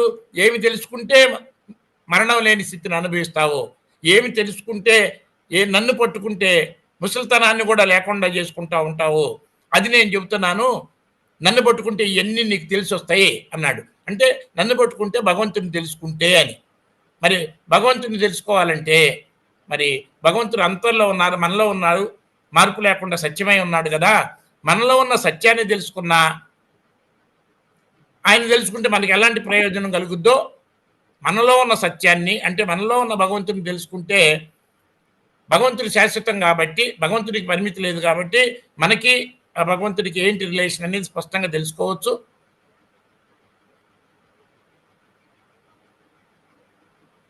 అయితే భగవద్గీతలో ఇంకొక మాట కూడా చెప్పడం జరిగింది. జ్ఞానీతు ఆత్మ ఏవ మే మతం. జ్ఞాని నేను ఒకటే అన్నాడు. జ్ఞాని నేనంటే మరి భగవద్గీత మనకి ఏమందిస్తుంది? జ్ఞానాన్ని అందిస్తుంది. మరి ఆ జ్ఞానం తెలుసుకుంటే ఆ జ్ఞానం కలిగిన వాడు నేను ఒకటే అని చెప్తుంది భగవద్గీత. అంటే భగవంతుడు ద్వారా వచ్చిన మాట ఏం చెబుతుంది? భగవంతుడు కృష్ణుడు కాదు, శాశ్వతమైన భగవంతుడు, సృష్టి మొత్తం వ్యాపించిన భగవంతుడు నుంచి వచ్చిన సందేశం ఏంటంటే జ్ఞానం తెలిసిన వాడు నేను ఒకటే అని అంటున్నారు. మరి జ్ఞానం అంటే ఏది జ్ఞానం? భగవద్గీత ప్రకారం ఇంతకుముందు ఎంతోమంది కొంచెం పరిచయం ఉండుంటుంది కదా భగవద్గీత గురించి. భగవద్గీతలో దేనిని జ్ఞానం అని చెప్పారో ఏమన్నా చెప్పగలరా మీరు ఎవరైనా? భగవద్గీత మొత్తంలో అసలు జ్ఞానం అనే దాన్ని ఎక్కడ నిర్వచించారు, ఏమని చెప్పారు జ్ఞానం అంటే ఇది అని ఎవరైనా? నేను ఆత్మని అని తెలుసుకోవటం జ్ఞానం అన్నారండి.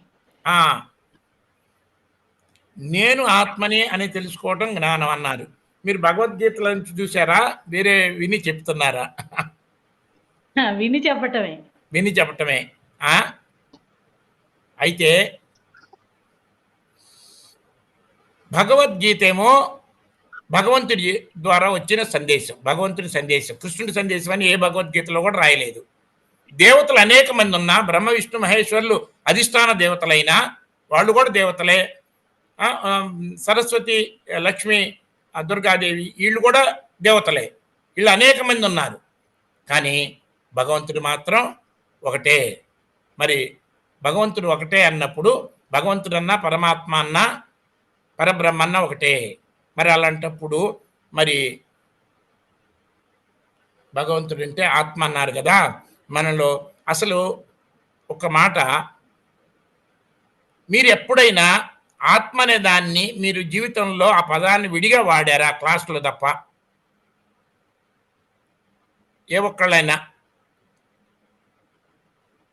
హలో, ఎక్కడన్నా ఎవరైనా 24 గంటల ఆత్మ పరమాత్మ గురించి మాట్లాడేవాళ్ళు కూడా అసలు పరమాత్మ అనే మాట అఫ్కోర్స్ పిరమిడ్ సొసైటీలో ఎక్కువ వాడరు, ఆత్మ అనే సింగిల్ పదం వాడతారు. నేను ఇప్పుడు అడుగుతున్నాను, ఇందాక బ్రహ్మకి పరబ్రహ్మకి తేడా ఎట్లయినా అడిగానో ఇప్పుడు అడుగుతున్నా. మీరు ఆత్మ అంటున్నారు కాబట్టి ఆత్మకి పరమాత్మకి తేడా ఏంటి? అందరూ భగవద్గీత పుస్తకం పైన కృష్ణుడిని చూసి, కృష్ణుడు అర్జునుడికి బోధ చేయటం అనే పిక్చర్ ఉంటుంది, అది చూసి భగవద్గీత ఎవరి సందేశం అంటే కృష్ణుడి సందేశం అంటారు. కానీ భగవద్గీత లోపల చూస్తే ఎక్కడ కృష్ణుడు చెప్పాడనే మాట ఉండదు, శ్రీ భగవాను వాచ అని ఉంటుంది. మరి అలాంటప్పుడు అట్ట మీద ఉన్న కృష్ణుడికి లోపల శ్రీ భగవాన్ అని చెప్పారే, లోపల ఉన్న భగవంతుడికి అంటే కృష్ణుడికి భగవంతుడికి ఉన్న తేడా ఏంటి? ఆత్మకి పరమాత్మకు ఉన్న తేడా ఏంటి? బ్రహ్మకి పరబ్రహ్మకు ఇందులో ఏ ఒక్కటి తెలిసినా అన్ని తెలుస్తాయి. సో అయితే ఆత్మ అంటే నార్మల్గా ఏంటంటే ఇంటికి వెళ్ళినప్పుడు తలుపు కొట్టినప్పుడు ఇంట్లో ఎవరు అని అడిగినప్పుడు ఆత్మని అని ఎవరు అంటల్లా. ఎవరంటే నేనే అంటారు. నేనే అనే పదం వస్తుంది తప్ప ఆత్మని అనే పదం ఎవరు వాడటల్లా. అంటే ఆత్మ అనే పదం మనకు అనుభూతిలో లేదు, డే టు డే అలవాట్లో లేదు, తెలియదు. అది వింటున్నావు, మళ్ళీ రిపీట్ చేస్తున్నావు. మరి ఇంకొక మాట మళ్ళీ చెప్పి మాట్లాడతాను. ఒకతను హిమాలయస్ నుంచి 1000 సంవత్సరాలు తపస్సు చేసి మా ఇంటికి ఒకసారి వస్తే ఆయన మహాశక్తి సంపన్నుడని అందరూ చెప్పుకుంటుంటే మా ఇంటికి దగ్గరలో ఉన్న ఒకతను 2 నెలల్లో చచ్చిపోతానని డాక్టర్లు చెబితే పరిగెత్తుకుంటూ వచ్చి ఆయన కాళ్ళు పట్టుకొని వదిలిపెట్టకుండా నన్ను కాపాడని అంటే, ఎందుకంటే మామూలు వాళ్ళు కాపాడలేరన్నారు, శక్తివంతమైన 1000 సంవత్సరాల నుంచి తపస్సు చేసిన ఆయన వచ్చాడు కాబట్టి నన్ను ఎట్టన బతికించండి, నా జీవితం అంతా మీకు సేవ చేసుకుంటానంటే, బాబు నువ్వు వరి అవ్వాల్సిన పని లేదు, కూర్చో, చక్కగా కూర్చో, భయపడాల్సిన పని లేదు, బాధపడాల్సిన పని లేదు, కూర్చో అంటే అతనికి కొంచెం ధైర్యం వచ్చింది. చెప్పండి స్వామి అంటే, బాబు మార్పు మరణం అనే శరీరానికే కానీ నీ ఆత్మకి మరణం లేదు అని అంటే అతనికి అర్థం కాకుండా ఎగాదిగా పైకి కిందకి చూస్తుంటే మళ్ళీ స్వామి మార్పు మరణం అనేది శరీరానికే కానీ నీ ఆత్మకు నాశనం ఉన్న కాదు అని మళ్ళీ చెప్తే మూడోసారి ఇంకా అర్థం కాక ఎగాదిగా చూసి ఏం మాట్లాడలేక, ఎందుకంటే ఈయనేమో మంచి జ్ఞాని, ఆ కుర్రాడికి ఏం తెలీదు, భయంతో ఉన్నాడు తప్ప. ఇక నెమ్మదిగా అర్థం కాక నెమ్మదిగా బయటికి వెళ్తూ ఆత్మ అంట దాని మరణం లేదంట, మరి ఆ ఆత్మ ఉంటే అంత పోతే అంత, నేనుండాలని నేనేమైపోతాను, నేను ఇక్కడికి వచ్చాను తప్ప ఆత్మ ఉంటే అంత పోతే అంత అనుకుంటాడా? ఆత్మకి మరణం లేదు కాబట్టి ఓకే అని వెళ్ళిపోతాడా? సో ఏ ఒక్కళ్ళైనా నేనుండాలి అనుకుంటున్నాడు కానీ నా ఆత్మ ఉండాలి, నా షర్ట్ ఉండాలి, నా ప్యాంట్ ఉండాలి, నా ఇల్లు ఉండాలి అని ఎవరు అనుకోవట్లా. నా ఇల్లు అయినా నా కోసమే, నా షర్ట్ అయినా నా కోసమే, నా డబ్బులైనా నా కోసమే, ఏదైనా నా కోసమే. మరి ఏ నేను ఉండాలనుకుంటున్నావో ఆ నేను శాశ్వతంగా ఉంటుంది ఎట్లా? సో భగవంతుడు ఏమంటున్నాడు, జ్ఞానం ఉన్నవాడు నేను ఒకటే అంటున్నాడు. అంటే మనలో ఏముంది, నేను ఉంది. ఈ నేనే భగవంతుడు అన్నట్టుగా భగవంతుడు చెప్తున్నాడు. మరి ఈ నేనే భగవంతుడు అంటే మరి ఎట్లానో మనం ఒకసారి చూసుకోవాలి కదా. అర్థమవుతుందా? అర్థమవుతుంది సార్, చెప్పండి సార్. అయితే మీలో కొంచెం అన్న భగవద్గీత టచ్లో ఉన్న వాళ్ళు ఎవరన్నా ఉంటే చెప్పండి.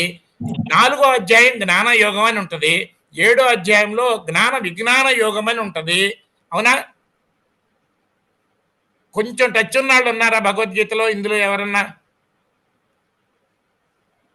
4వ అధ్యాయం జ్ఞాన యోగం, 7వ అధ్యాయం జ్ఞాన విజ్ఞాన యోగం.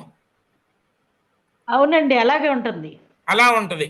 ఇందులో 30 జ్ఞాన యోగంలో 42 శ్లోకాలు ఉంటాయి, జ్ఞాన విజ్ఞాన యోగంలో 30 శ్లోకాలు ఉంటాయి. 30 ఇందులో 42 కలిసి 72 శ్లోకాలు ఉంటాయి. ఈ మొత్తంలో జ్ఞానం అంటే ఏంటని వివరణ ఎక్కడన్నా ఇవ్వబడిందా అంటే స్పష్టంగా అందరికీ అర్థమయ్యేటట్టు?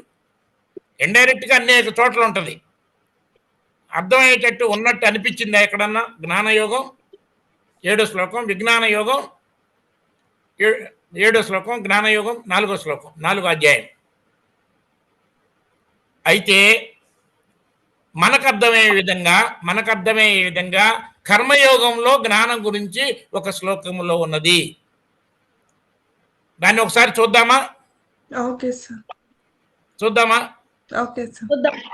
సో మనకి బిగినింగ్ లో ఏమైంది? భగవంతుడు సర్వాంతర్యామి. భగవంతుడన్నా పరమాత్మ అన్నా ఆత్మ కాదు, ఇక్కడ గుర్తుపెట్టుకోండి. భగవంతుడన్నా పరమాత్మ అన్నా పరబ్రహ్మ అన్నా ఒకటే, సత్యం అన్నా ఒకటే. ఆయన సృష్టి మొత్తం వ్యాపించి ఉన్నది ఆ శక్తి అన్నదనండి.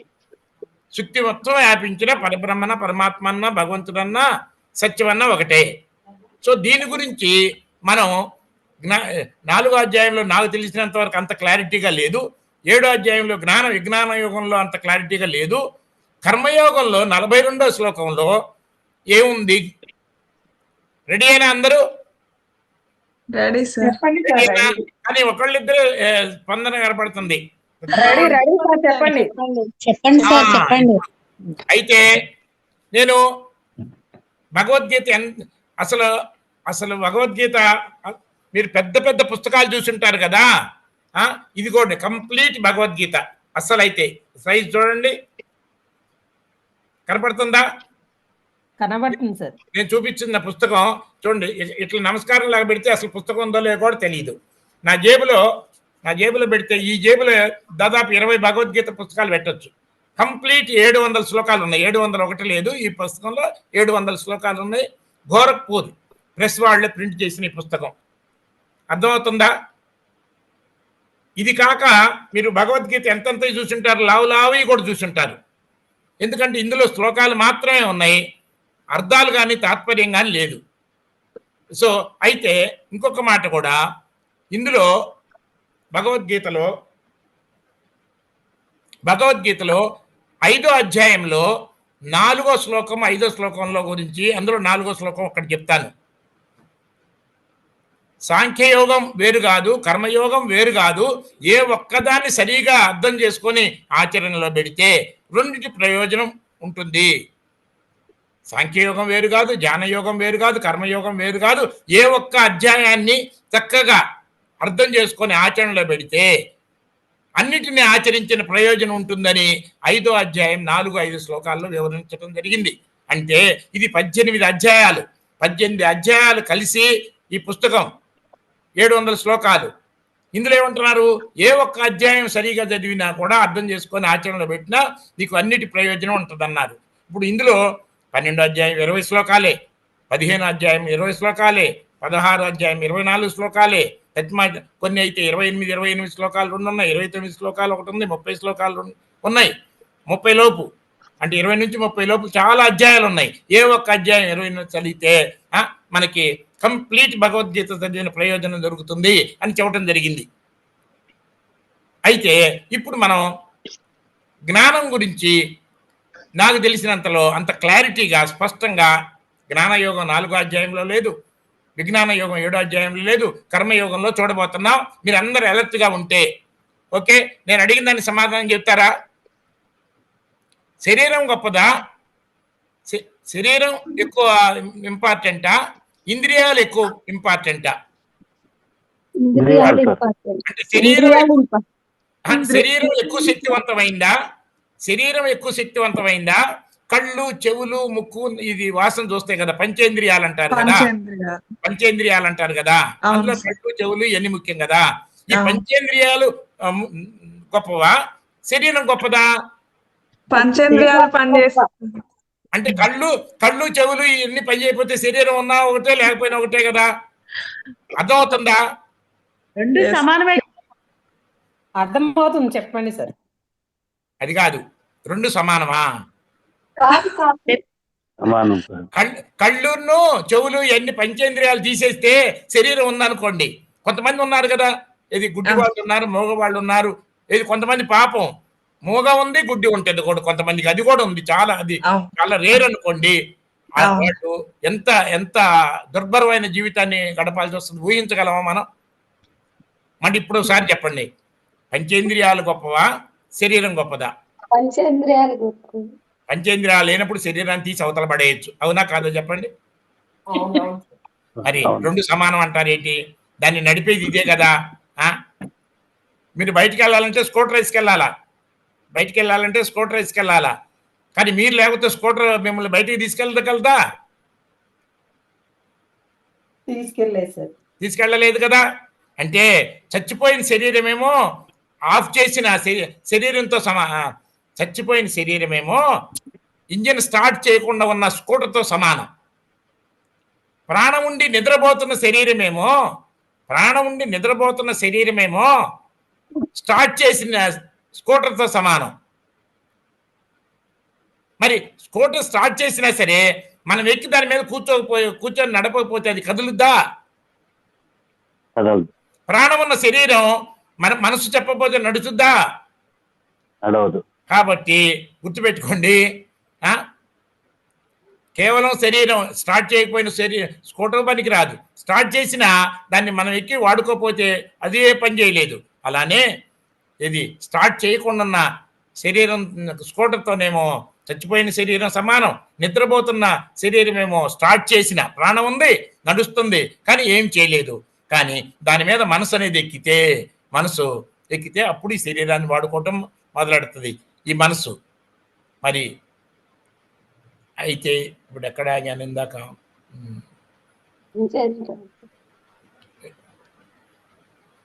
5వ అధ్యాయం సార్. శరీరం కన్నా ఇంద్రియాలు గొప్పవి అనుమానం లేదు కదా. లేదు సార్. అయితే కర్మయోగంలో 3వ అధ్యాయంలో 42వ శ్లోకంలో ఏం చెప్పారంటే ఇంద్రియాణి పరాణ్యాహు అన్నాడు. అంటే శరీరం కన్నా ఇంద్రియములు గొప్పవి, పరము అంటే శ్రేష్టము, గొప్పవి అని. ఇది మనకు తెలిసిందా తెలియదా? అది నేను చెప్తున్నా. తెలిసింది. ఇంద్రియాణి పరాణ్యాహు, ఇంద్రియాల కన్నా శరీరం కన్నా ఇంద్రియాలు శ్రేష్టము, గొప్పవి అంటే మనకు తెలిసిందే ఆ శ్లోకంలో చెప్పారు. అది అది నేను చెప్తుంది ముఖ్యంగా. భగవద్గీత మనకు తెలియంది కాదు. ఓకే. 2 సరే, ఇంద్రియాలు ఉన్నాయి, ఇవన్నీ ఉన్నాయి. ఇప్పుడు కొంతమంది జూమ్ మీటింగ్లో కూర్చొని కూడా వాళ్ళ మనసు ఇంట్లో ఏదో జరుగుతుందని మనసు ఎక్కడో ఉందనుకోండి, ఎదురుగా జూమ్ మీటింగ్లో నేను కూడా కనపడుతున్నా సరే, నేను మాటలు మాట్లాడుతున్నా సరే, వాళ్ళ మనసు ఏ వంటగదిలో ఏదో ఉందని వెళ్ళిపోయినప్పుడు, మనసు వెళ్ళిపోయినప్పుడు కళ్ళు ఎదురుకున్న దాన్ని చూడగలవా? చూడలేము, చెవులు మాటలు వినగలవా? వినలేము. మీ మనసు వేరే చోటకి వెళ్ళినప్పుడు కళ్ళు చూసి కూడా చూడలేవు, చెవులు విని కూడా వినలేవు. అంటే ఈ పంచేంద్రియాల కన్నా మనసు గొప్పది. అవునా కాదా? అవును సార్. సో ఇందులో రెండో లైన్ ఏంటంటే, మొత్తం 4 పాదాలు ఉంటాయి శ్లోకంలో. ఇంద్రియేభ్యః పరం మనః, ఇంద్రియాల కన్నా శ్రేష్టమైనది, గొప్పది, పరమైనది మనస్సు అని చెప్పాడు. ఇప్పుడు మీకు తెలిసిందే చెప్పారా, వేరే చెప్పారా? అక్కడ తెలిసింది. మీకు తెలిసిందే కదా, అవునా? సో మనసస్తు పర నా మూడోది. ఇప్పుడు మనం ఇక్కడ ఉందనుకోండి, అర్జెంట్గా ఏదో పని వస్తుంది, ఎవరో వచ్చి ఏదో చెప్తారు, పని వస్తుంది, అక్కడికి వెళ్ళాల్సిన అదే అవసరం ఉంటుంది. ఈ క్లాసు ఇది ఇంపార్టెంట్, ఇది వినాలని ఇది ఉంటుంది. ఇదా అది అన్నప్పుడు 2 బేరీ చేసుకుంటాం. 2 అది ఇంపార్టెంటా, దాన్ని పోస్ట్ పోన్ చేయొచ్చా లేదా, అలాంటి ఆలోచిస్తాం. అన్నీ అయిన తర్వాత నిర్ణయించేది ఏది? వెళ్ళాలా వినాలా అని నిర్ణయించేది ఏంటి? బుద్ధి. ఆ మనసుని నిర్ణయించేది ఏంటి? బుద్ధి కదా. ఉండాలా వెళ్ళాలా, ఉండాలనే ఆలోచన వస్తుంది, వెళ్ళాలనే ఆలోచన వస్తుంది. ఏది ముఖ్యమనే బేరీ చేసుకున్న తర్వాత, వెనక ముందు చూసుకున్న తర్వాత ఏది నిర్ణయించే దాన్ని, నిర్ణయించే మనసునే బుద్ధి అంటారు. నిర్ణయించే మనసునే బుద్ధి అంటారు. మరి ఈ బుద్ధి చెప్పినట్టే కదా మనసు నాలి. ఈ రోజు నుంచి ఇది నేను తినను అని మీరే అప్పుడప్పుడు నిశ్చయించుకుంటారా? ఆ నిశ్చయించుకునేది బుద్ధి. మరి ఆ నిశ్చయం ప్రకారం మనసును కంట్రోల్ చేస్తుంది బుద్ధి. ఇది దృఢమైన నిశ్చయం అయితే. సో అయితే దృఢమైన నిశ్చయంతో ఉన్న మనసు చెప్పినట్టే, బుద్ధి చెప్పినట్టే మనసు ఉంటుంది. కాబట్టి ఇక్కడ మనసు గొప్పదా, బుద్ధి గొప్పదా? బుద్ధి గొప్పది. బుద్ధి గొప్పది కదా. అంటే శరీరం కన్నా ఇంద్రియాలు గొప్పది, ఇంద్రియాల కన్నా దాన్ని నియంత్రించే మనసు గొప్పది, మారే మనసు కన్నా దాన్ని నిశ్చయించే బుద్ధి ఇంకా గొప్పది. మరి ఇప్పుడు బుద్ధి లేక పనిచేశాను, ఇప్పుడు బుద్ధి వచ్చింది. నేను ఏదో ఇట్లా చేస్తే నాకు మేలు జరుగుద్ది అనుకున్నాను,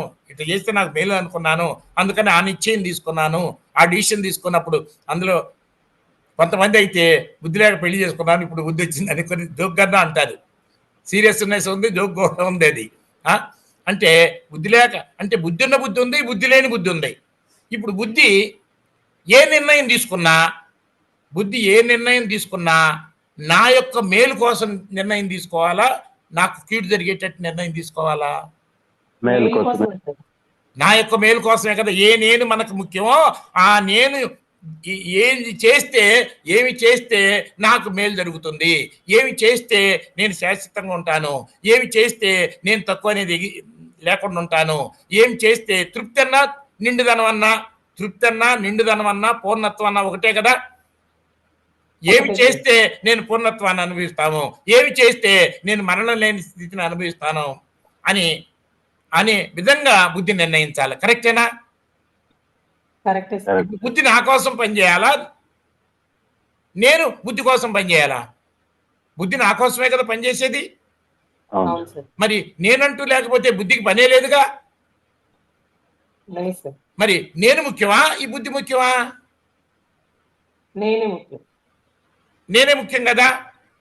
సో శరీరం కన్నా మనసు కన్నా శరీరం కన్నా ఇంద్రియాల కన్నా మనసు, మారే మనసు కన్నా నిర్ణయించే బుద్ధి, మారే బుద్ధి కన్నా ఏ నేను కోసం ఈ బుద్ధి పనిచేస్తుందో ఆ నేను అనేది వీటన్నిటికన్నా శ్రేష్టమైనది, వీటన్నిటికీ ఆధారమైనది.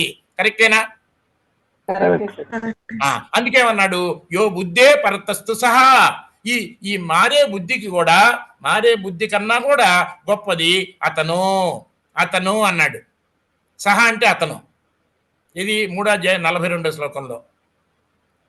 అయితే సహా అంటే ఈ శరీరం, ఈ అర్థాలన్నీ శరీరము, తర్వాత ఇంద్రియాలు, తర్వాత మనసు, తర్వాత బుద్ధి, తర్వాత ఇట్లా వెళ్తుంటే ఈ ప్రతి వర్ణన లోపలికి వెళ్తుందా, బయటికి వెళ్తుందా? లోపల ఉన్న దాన్ని చూపించే వైపు వెళ్తుందా, బయట ఉన్న దాన్ని చూపించేటట్టు వెళ్తుందా? లోపల ఉన్న దాన్ని చూపించే వైపు. సో ఇంద్రియాలు శరీరం కన్నా కొంచెం సూక్ష్మంగా ఇంద్రియాలు, దానికన్నా లోపల ఉన్నది మనసు, దానికన్నా లోపల ఉన్నది బుద్ధి. కాబట్టి అంటే మనసు కన్నా బుద్ధి కన్నా కూడా లోపల ఉన్నవాడనే కానీ బయట ఉన్నవాడు కాదు కదా, అవునా? ఆ బయట ఉన్నది ఎవరు? నా కళ్ళు, నా బుద్ధి, నా ఇది నాది అనే ఆధారం నేను అనేది ఎప్పుడు ఉంది కదా. ఈ నేను అనేది మారే బుద్ధి కన్నా కూడా శ్రేష్టమైనది, మారే మనసు కన్నా కూడా శ్రేష్టమైనది, మారే శరీరం కన్నా కూడా శ్రేష్టమైనది. మరి ఈ నేను అనేది ఎప్పుడన్నా మారుతుందా?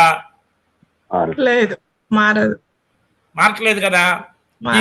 నా మనసు అయినా నా కోసమే, నా బుద్ధి అయినా నా కోసమే, నా శరీరం అయినా నా కోసమే. కరెక్టేనా? కరెక్టేనా? కరెక్ట్. అలాంటప్పుడు చూడండి, ఇంతటి స్పష్టంగా మనకు అర్థమవుతున్న జ్ఞానం మీ అందరికీ తెలిసిందే, మామూలు అనుభవంలో కూడా తెలిసిందే, అవునా? మరి ఇది భగవద్గీతలో ఉంది అంటే ఇంతకు భగవద్గీత ఇప్పుడు ఈ శ్లోకం ఎక్కడి నుంచి వచ్చినట్టు? ఇప్పుడు మీ నుంచి వచ్చినట్ట, భగవంతుడి నుంచి వచ్చినట్ట? చెప్పండి. మన నుంచి అంటే మనలో ఉంది కదా. వివేకానందుడు ఏమన్నాడు? వివేకానందుడు అనంతమైన శక్తి నీలో ఉంది, all power is with in you, లెండి మేల్కోండి అన్నాడు.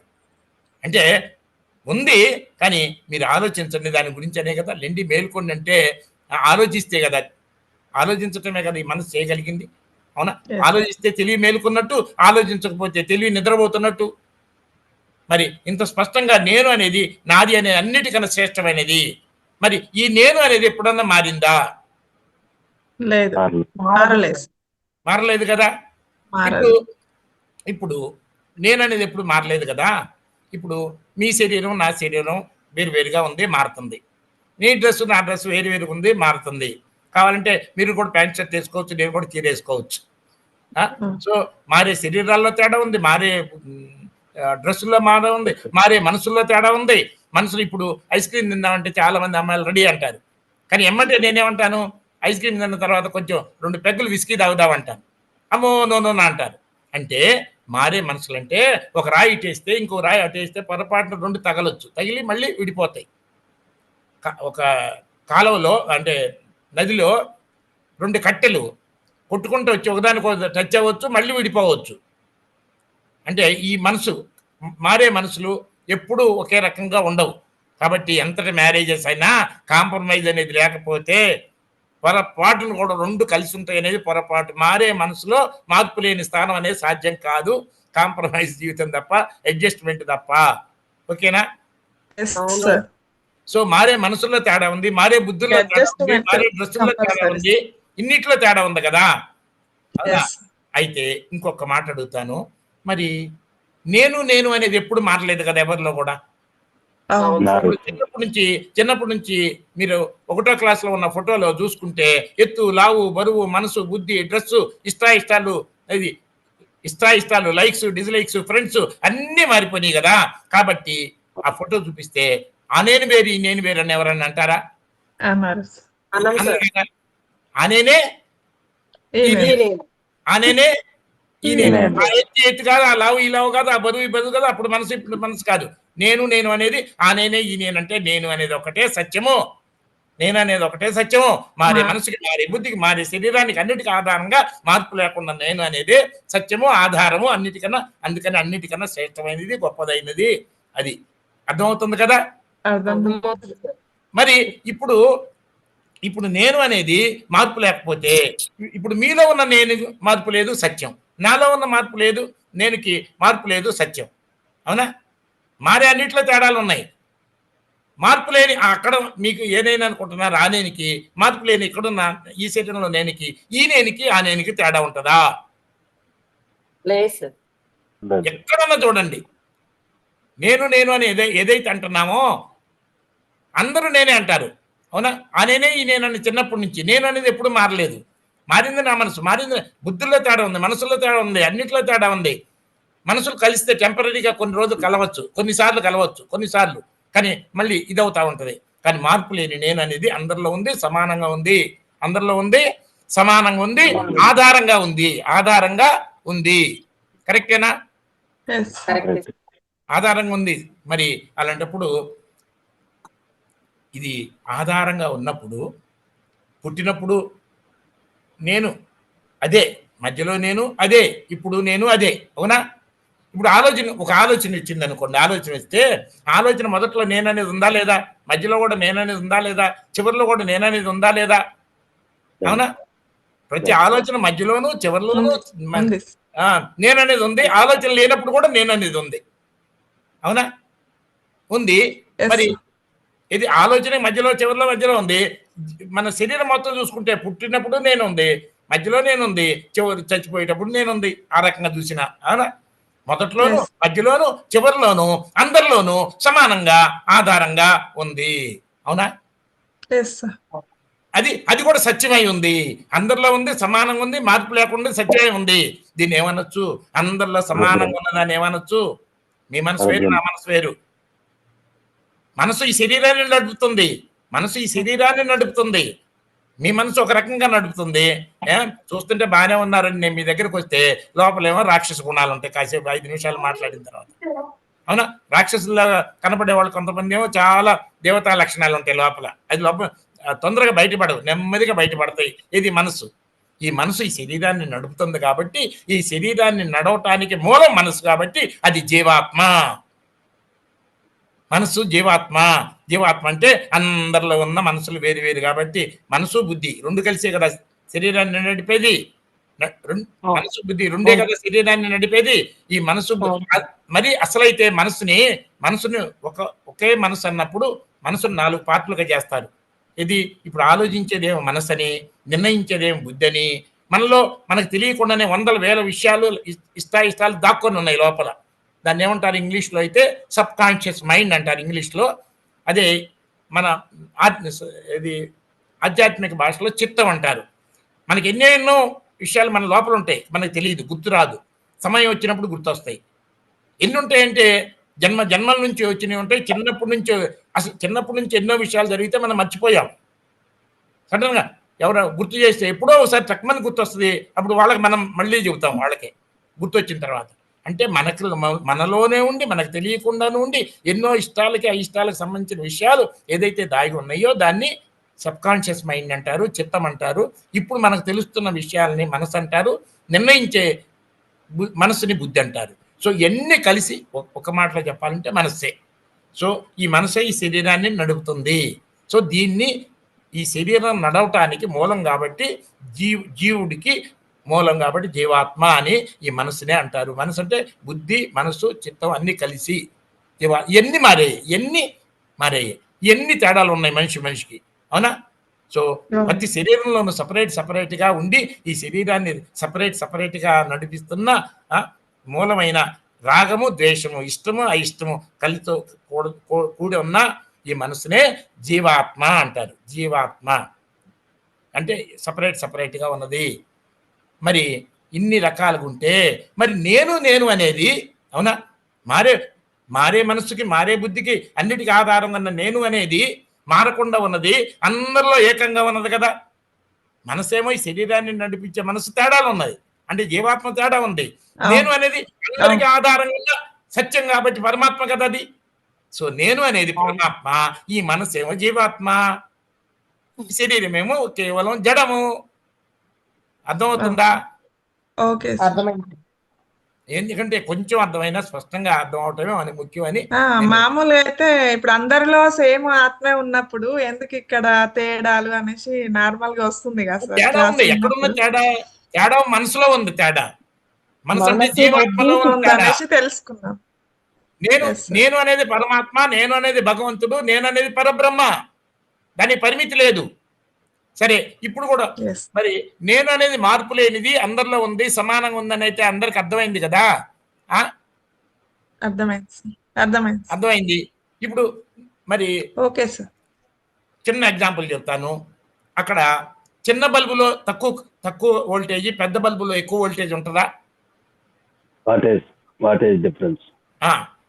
ఇప్పుడు చిన్న బల్బు, ఇప్పుడు ఒక బల్బు చిన్నగా వెలుగుతుంది 0 వాట్, 1 వాట్ అనుకోండి. ఒక బల్బు 100 వాట్ బాగా వెలుగుతుంది. ఇప్పుడు ఈ బల్బు తీసి అక్కడ పెడితే, ఆ బల్బు ఇక్కడ పెడితే అక్కడ బాగా వెలుగుతుంది, ఇక్కడ తక్కువ వెలుగుతుంది. ఇప్పుడు అక్కడ కరెంట్లో తేడానా, బల్బుల్లో తేడానా? బల్బుల్లో తేడా అంటే మన మనసుల్లో తేడా తప్ప నేనులో తేడా లేదు. అవునా? నేను అనేది మార్పు లేదు, అందరిలో ఉంది, సమానంగా ఉంది కదా. ఇప్పుడు తిరిగే ఫ్యాన్లో ఉన్నది, వెలిగే లైట్లో ఉన్నది ఒకే కరెంటా, వేరే కరెంటా? Okay current. తిరగటం కానీ వెలగటం కానీ లక్షణాలు తేడా ఆ ఇన్స్ట్రుమెంట్ లో ఉందా, కరెంట్ లో ఉందా? ఇన్స్ట్రుమెంట్ లో ఉంది సార్. మరి మీరు ఒక రకంగా ప్రవర్తిస్తుంటే, నేను ఒక రకంగా ప్రవర్తిస్తుంటే మన మనసుల్లో తేడానా, నేను అనే దానిలో తేడానా? నేను అనే దానిలో తేడా లేదు, నేను అనే దానిలో తేడా లేదు. ఎందుకంటే అది ఎప్పుడు మారితే కదా. కానీ నేను లేకుండా ఏది పనిచేయదు, కరెంటు లేకుండా ఏది పనిచేయదు. అక్కడ కరెంటు లేకుండా ఏది పనిచేయదు, ఇక్కడ నేను అనే ఆధారం లేకుండా ఏది పనిచేయదు. అవునా? మీ మనసు పనిచేయదు, నా మనసు పనిచేయదు. దైవ లక్షణాలన్నా ఈ మనసులోనే ఉంటాయి, రాక్షస లక్షణాలన్నా ఈ మనసులోనే ఉంటాయి. అవునా? మార్చాల్సింది మనసే కానీ ఇది కాదు. ఇప్పుడు బాధను కలిగించేది మనసే, భయాన్ని కలిగించేది మనసే, ఆనందాన్ని కలిగించేది మనసే. అన్ని బాధలు కానీ, భయాలు కానీ, ఆందోళనలు కానీ, మార్పులు కానీ అన్ని మనసులోనే ఉన్నాయి. కానీ ఈ మనసు ఏం కోరుకుంటుంది? నేను శాశ్వతంగా ఉండాలని కోరుకుంటుంది. అవునా కాదా? స్టార్టింగ్ లో అక్కడి నుంచే స్టార్ట్ అయ్యాం. మరి ఏ నేను శాశ్వతంగా ఉండాలని ఈ మనసు అనుకుంటుందో ఆ నేను ఎప్పుడన్నా మారిందా? ఆ మార్పు లేని సత్యమైనప్పుడు నేను అనేది శాశ్వతమా, అశాశ్వతమా?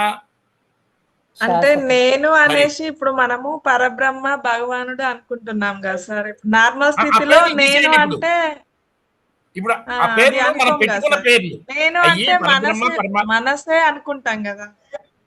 ఇప్పుడు మనసునే నేను అనుకుంటాం. మనసు నేను అంటావా? ఇప్పుడు నేను చెప్పానండి, నేను చూస్తున్నాను, నేను చేస్తున్నాను, నేను ఇదన్నప్పుడు మనసు మారుతుందా, మారట్లేదా? నేను మారింది ఎప్పుడన్నా చెప్పండి. నేను చిన్నప్పుడు ఆ నేనే ఈ నేనా, ఆ నేను వేరు, ఈ నేను వేరా? ఆ నేనే ఈ నేను కదా. మరి చెప్పండి, అప్పుడేమో అప్పుడున్న జ్ఞానం ఇప్పుడున్న జ్ఞానం ఒకటా? అప్పుడున్న ఇష్టాలు అయిష్టాలు ఒకటా? కావు. మరి ఒకప్పుడు ప్రశాంతంగా హాయిగా మాట్లాడతాం, ఒకప్పుడేమో రాక్షసులాగా మాట్లాడతాం. అవునా? మనసు మారుతుందా, మారట్లేదా? కానీ నేను మారిందా? ఇప్పుడు ఎర్ర బల్బు పెడితే ఎరుపు కలర్ వస్తుంది, తెల్ల బల్బు పెడితే తెల్ల బల్బు వస్తుంది కదా. కానీ అక్కడ ఉన్న కరెంట్లో తేడా ఉందా? కరెంట్ లేకపోతే బల్బు ఎలగటం కానీ ఫ్యాన్ తిరగటం కానీ జరుగుద్దా? జరగదు. మరి ఏం చేసినా నేను అనే ఆధారంతో జరుగుతుంది. కరెంటులో మాత్రం మార్పు లేదు, పరిమితి లేదు, పరిమితి లేదు. వెలిగే లక్షణం కానీ తిరిగే లక్షణం కానీ కరెంటుకి లేదు. కానీ అదే కరెంటుతో ఒకటేమో తక్కువ వెలుగుతుంది, ఒకటి ఎక్కువ వెలుగుతుంది, ఒకటి ఒక కలర్ వస్తుంది, ఇంకో కలర్ వస్తుంది, ఒకటేమో తిరుగుతుంది. ఇన్ని లక్షణాలు కేవలం మన మనసుల్లోనే తేడాలు ఉన్నాయి, కానీ నేనులో తేడా లేదు. అవునా కాదా? సో మరి ఈ శరీరాన్ని ఇప్పుడు నడిపించేది మనసా, నేనా?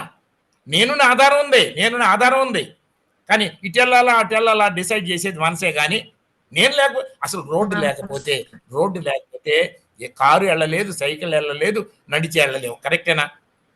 కానీ ఇటెల్లాలా అటెల్లాలా, సైకిల్ మీద వెళ్ళాలా, దీని మీద వెళ్ళాలా అని మన చేతుల్లో ఉందా లేదా? సో రోడ్డు అనే ఆధారం లేకపోతే ఏం జరగదు. నేననే ఆధారం లేకుండా ఏది జరగదు, ఏ ఇద్దరిలోనూ తేడా ఉండదు. అది ఎందుకంటే నేను అనేది మార్పు చెందేది కాదు కాబట్టి నేను అనేది మార్పు చెందనిదే పరమ సత్యం. కరెక్టేనా కాదా? మేడం ధనలక్ష్మి మేడం మ్యూట్ చేసుకోండి. నేను అనేది మార్పు లేనిది, నేను అనేది ఒక్కటే. మనసు మారుతుంది, బుద్ధి మారుతుంది, వ్యవహారాలు మారుతుంది. మనం చేస్తున్న పనులన్నీ కూడా ఈ మనసే శరీరాన్ని నడిపిస్తుంది.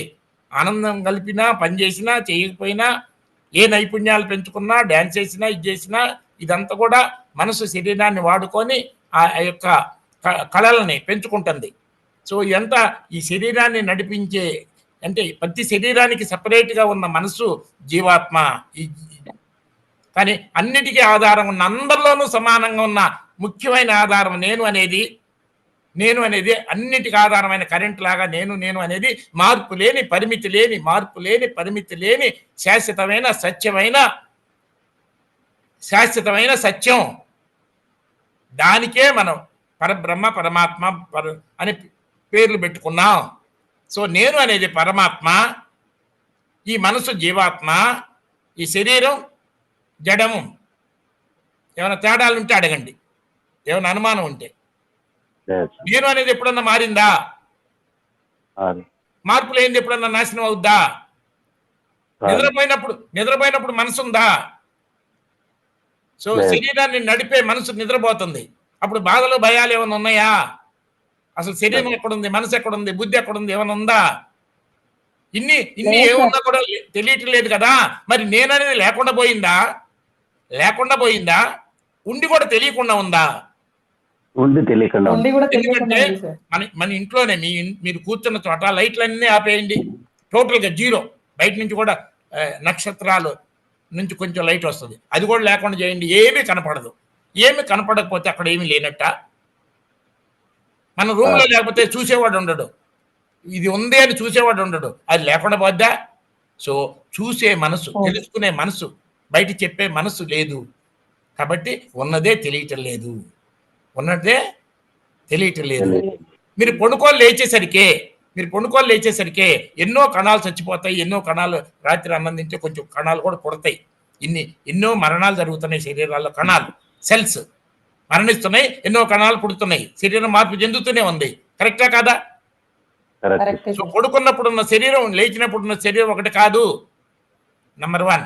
తర్వాత మనసులో మీరు వ్యవహారాలు చేసేస్తే, గందరగోళం ఉంటే, మనసు అలజడిగా రకరకాలుగా ఉండొచ్చు. రేపు వాడి సంగతి ఏదో తేల్చుకోవాలి అని చెప్పి గందరగోళం ఉండొచ్చు. మరి పొద్దున్నే లేచేసరికి ఆ గడబడ తగ్గుతుందా తగ్గదా మనసులో? సరే, మనసు మార్పు చెందిందా చెందలేదా?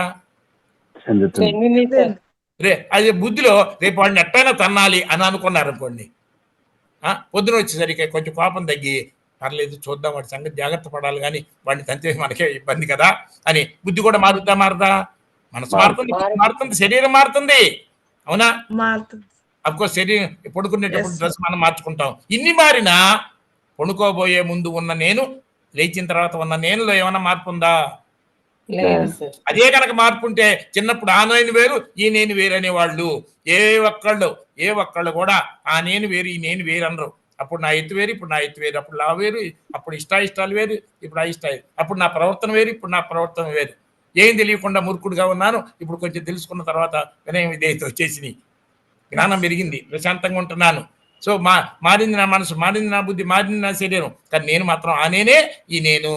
సో నేనైతే మార్పు లేకుండా అందరిలోనూ సమానంగా ఉందో, అందరిలో సమానంగా ఉన్న దాన్ని పరమాత్మ అంటారు. దానికి ఏ బాధ్యత లేదు, కానీ అన్నిటికీ ఆధారం. కరెంట్కి ఏ లక్షణాలు లేవు, పరిమితి లేదు, దానికి ఏ లక్షణాలు లేవు, అన్నింటికి ఆధారం. అట్లానే నేను అనేది నేను, ఈ మనసు కూడా ఏ నేను శాశ్వతంగా ఉండాలనుకుంటున్నామో ఆ నేను మార్పు లేని సత్యమే, అందరిలో ఉన్న ఏకంగా ఉన్న ఒకటే సత్యమే, దాన్ని పరమాత్మ అంటారు. ఈ మనసులోనే అనేక రకాలు, కొత్తది సృష్టించినా ఈ మనసే, ఉన్నదాన్ని మెయింటైన్ చేసినా ఈ మనసే, పనికి రానాన్ని తీసేయాలనుకున్నా ఈ మనసే. అంటే బుద్ధి నిర్ణయించుకుంటుంది ఇది ఈ అలవాట్లు తగ్గించుకుంటే నేను బాగుపడేది, అది లయం. ఇది ఆల్రెడీ ఉన్న కొన్ని అలవాట్లను తొలగించాలని నిర్ణయం బుద్ధి ఎప్పుడైతే తీసుకుంటుందో ఆ బుద్ధి లయకారుడు. ఉన్నదాన్ని జాగ్రత్తగా చూసుకోవాలనే నిర్ణయంతో మనసును కంట్రోల్ చేసి ఉన్నదాన్ని జాగ్రత్తగా చూసుకునేటప్పుడు అదే బుద్ధి చేసే పాత్ర విష్ణుమూర్తి, అంటే మెయింటెనెన్స్. సో కొత్త అలవాట్లు అవన్నీ పాత్రలే. కొత్తగా భగవద్గీత నేర్చుకోవాలా, 4 శ్లోకాలు నేర్చుకోవాలా, నలుగురికి చెప్పాలి అని కొత్త విషయాలను నేర్చుకుంటున్నా అనే ఉద్దేశంతో నేర్చుకుంటున్నప్పుడు అదే కొత్త సృష్టి. కొత్త డ్యాన్స్ నేర్చుకున్నా కొత్త సృష్టి, ఏది నేర్చుకున్నా కొత్త సృష్టి. అది ఆ టైంలో బుద్ధి ఏ పాత్ర పోషిస్తుంది? సరస్వతిని ఆధారం చేసుకొని బ్రహ్మ పాత్రని, విష్ణు పాత్రని, ఇవన్నీ మన బుద్ధుల లక్షణాలే. ఇవన్నీ నేను అనే ఆధారం లేకపోతే ఏది ఈ 3 లక్షణాలు కూడా ఎగిరిపోతాయి. బ్రహ్మ విష్ణు మహేశ్వరులు కూడా ఏది కూడా జరగదు ఇక్కడ. సో నేను అనేది పరబ్రహ్మ, బ్రహ్మ విష్ణు మహేశ్వరులేమో మన బుద్ధిలో ఉన్న డిఫరెంట్ పాత్రలు. ఆ బుద్ధి కూడా మనసును కంట్రోల్ చేసి శరీరాన్ని వాడుకొని ఆయా కార్యక్రమాలు చేస్తూ ఉంటుంది.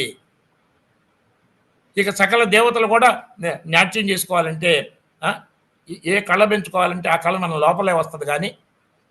కానీ బయట దేవతలు ఎందుకున్నారంటే ఒక అమ్మాయికి బాగా డ్యాన్స్ చేయాలని చాలా ఇష్టం, కానీ క్లాసులు చేర్పించుకున్న తర్వాత కొంచెం తప్పులు చేసే సీనియర్స్ తెలియక నవ్వారు ఈ అమ్మాయిని చూసి.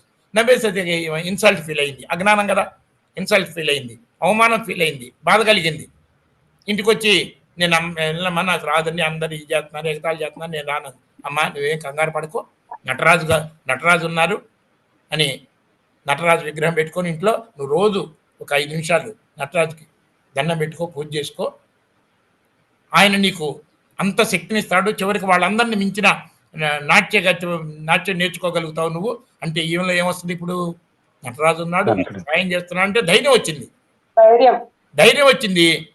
ఈ తప్పులు అవటం ఇప్పుడు తల్లి మాట ఏంటది ఏమని, సైకిల్ నేర్చుకునేటప్పుడు ఎవరైనా ఒకసారి 2 సార్లు పడతారు, అన్నంత మాత్రం ఇదే కాదు, చివరికి వాళ్ళే ఎక్స్పర్ట్ అవుతారు అని కొన్ని ఎగ్జాంపుల్ కూడా చెప్పిన తర్వాత ఈ నటరాజు కూడా నాకు సహాయం చేస్తాడని నమ్మకం కలిగిన తర్వాత అప్పుడేమవుద్ది, నేను చక్కగా ప్రాక్టీస్ చేసుకుంటాను, నేను అందరిని మించిపోతాను, వాళ్ళ కాదు రేపన్నా మించిపోతాను అనే నమ్మకం ధైర్యం వచ్చేసరికి చక్కగా ప్రాక్టీస్ చేస్తుంది.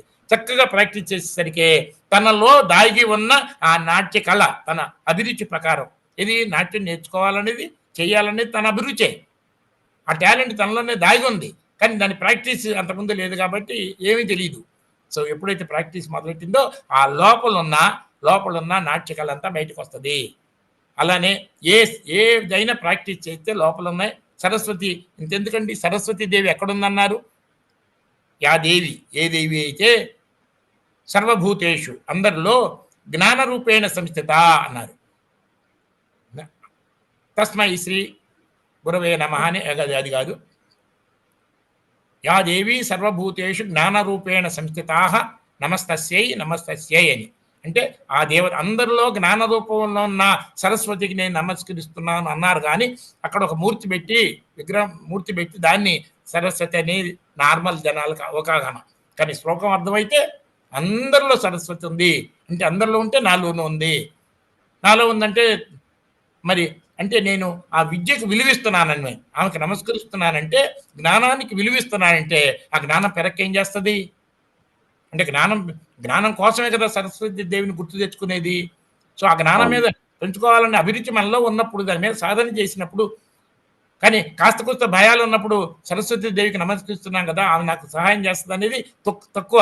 అది కొంచెం జ్ఞానం తక్కువ ఉన్న వాళ్ళ ఆలోచన. కానీ ఎక్కువ ఉన్న వాళ్ళకి పట్టుదల ఉంటే నేను సాధించగలను అనేది. అంటే ఒక్క మాట వినండి, ఏ దేవతా పూజలు చేసే ముందు వినాయకుడిని పూజ చేస్తారు. ఎందుకంటే ఏ పని మొదలెట్టినా కొన్ని రోజులు చేసి వదిలేస్తే ప్రయోజనం ఉండదు. స్థిరంగా దృఢమైన నిశ్చయంతో మనం సాధన చేస్తేనే ఏ శక్తి అయినా మనకు వస్తుంది. అయితే మరి కంటిన్యూస్గా ప్రాక్టీస్ చేయాలంటే మనలో స్థిరమైన నిర్ణయం ఉండాలి, పై నిర్ణయం కాదు, దృఢమైన నిశ్చయం ఉండాలి బుద్ధిలో. లేకపోతే మనసు కాసేపు ఇటు వెళ్దాం, కాసేపు అటు వెళ్దాం అంటది. సరే బుద్ధి కూడా బలహీనం అయితే సరేలే అంటది, అప్పుడు మనం ఏది సాధించలేము. అందుకని వినాయకుడిని పెట్టి వినాయకుడి పూజ చేస్తే విశేషమైన వినాయకుడు అయితే మధ్యలో ఎన్ని ఆటంకాలు వచ్చినా వినాయకుడు ఉన్నాడు కదా చూసుకుంటాడనే ధైర్యంతో మనం ఇంకొక అటెంప్ట్ చేస్తాం. ఒకళ్ళ ఇల్లు కట్టాలని ఒకళ్ళు నిర్ణయం చేసుకొని మధ్యలో ఆటంకాలు వస్తే భర్త నా వల్ల కాదంటే భార్య అంటది, వినాయకుడు పూజ చేసాం కదండి, ఆయన చూసుకుంటాడు కదా, మీరు మీ ప్రయత్నం మీరు చేయండి అని చెప్పడానికి అవకాశం ఉంది. కానీ ఏ పని చేయాలన్నా వివేకంతో, మంచి పనులు చెడు పనులు కాదు, మంచి పనులు చేయాలంటే వివేకం ఉండాలి. వివేకంతో దృఢమైన నిశ్చయంతో ఉన్న బుద్ధి వినాయకుడు. వివేకంతో తీసుకున్న దృఢమైన నిశ్చయముతో కూడిన బుద్ధి వినాయకుడు. బుద్ధే వినాయకుడు. ఎలాంటి బుద్ధి? దృఢమైన నిశ్చయం ఉన్న బుద్ధి. అజ్ఞానంతో తీసుకుంటే వాడిని చంపాలి ఏమైనా పరిస్థితులు అండి, చివరికి తనే ఇరుక్కుపోతాడు. అదే జ్ఞానంతో అంటే ఏదైనా మనం తప్పు చేస్తే, అలాంటివి చేస్తే వాడు తప్పు చేసిందే ఉండొచ్చు, కానీ నేను కూడా వాడిని చంపటమో ఏదైనా చేస్తే చివరికి అతనికి నష్టం, నాకు నష్టం, అంత దేనికి ఇది కరెక్ట్ కాదు, వాళ్ళకి బుద్ధి చెప్పాలంటే సరైన మార్గం ఉండాలి అని వివేకంతో దృఢమైన నిశ్చయంతో తీసుకున్న బుద్ధి ఉంటే అది వినాయకుడు. సరిగా అప్పుడు ఏ పని చేయాలన్నా వెనక ముందు లేకుండా చేయగలుగుతావు. సో మరి ఇప్పుడు వినాయకుడు ఎక్కడున్నాడు? నార్మల్గా ఈ జ్ఞానం లేనివాడు బయట వినాయకుడు దండం పెట్టి ఆయన శక్తి ఇస్తున్నాడు అనుకుంటారు. సరస్వతి దేవి దండం పెట్టి ఆమె నాకు జ్ఞానం ఇస్తుంది అనుకుంటారు. మరి నటరాజుకు దండం పెడితే ఆయన నాకు నాట్య శక్తిని ఇస్తున్నారు అనుకుంటారు. ఇవన్నీ కూడా నీలో ధైర్యం పెరగటానికి, నీలో దృఢమైన నిశ్చయం, కాన్ఫిడెన్స్ షేక్ అవ్వకుండా ఉండటానికే. కానీ అసలు సరైన వివేకం పెరిగి దృఢమైన నిశ్చయంతో ఉంటే ఈ ప్రపంచంలో ఈ రోజున గత 100 సంవత్సరాల్లో ఎన్ని రకాల కనిపెట్టారో. చిన్న విమానం మొదట్లో అయితే 10 సెకండ్లే పనిచేసింది, ఇప్పుడు 800 మంది ఎక్కే, 1000 మంది ఎక్కే విమానాలు ఏ ఫాల్ట్ లేకుండా చేయగలుగుతున్నారంటే దృఢమైన నిశ్చయంతో చేసిన వాళ్ళే కదా.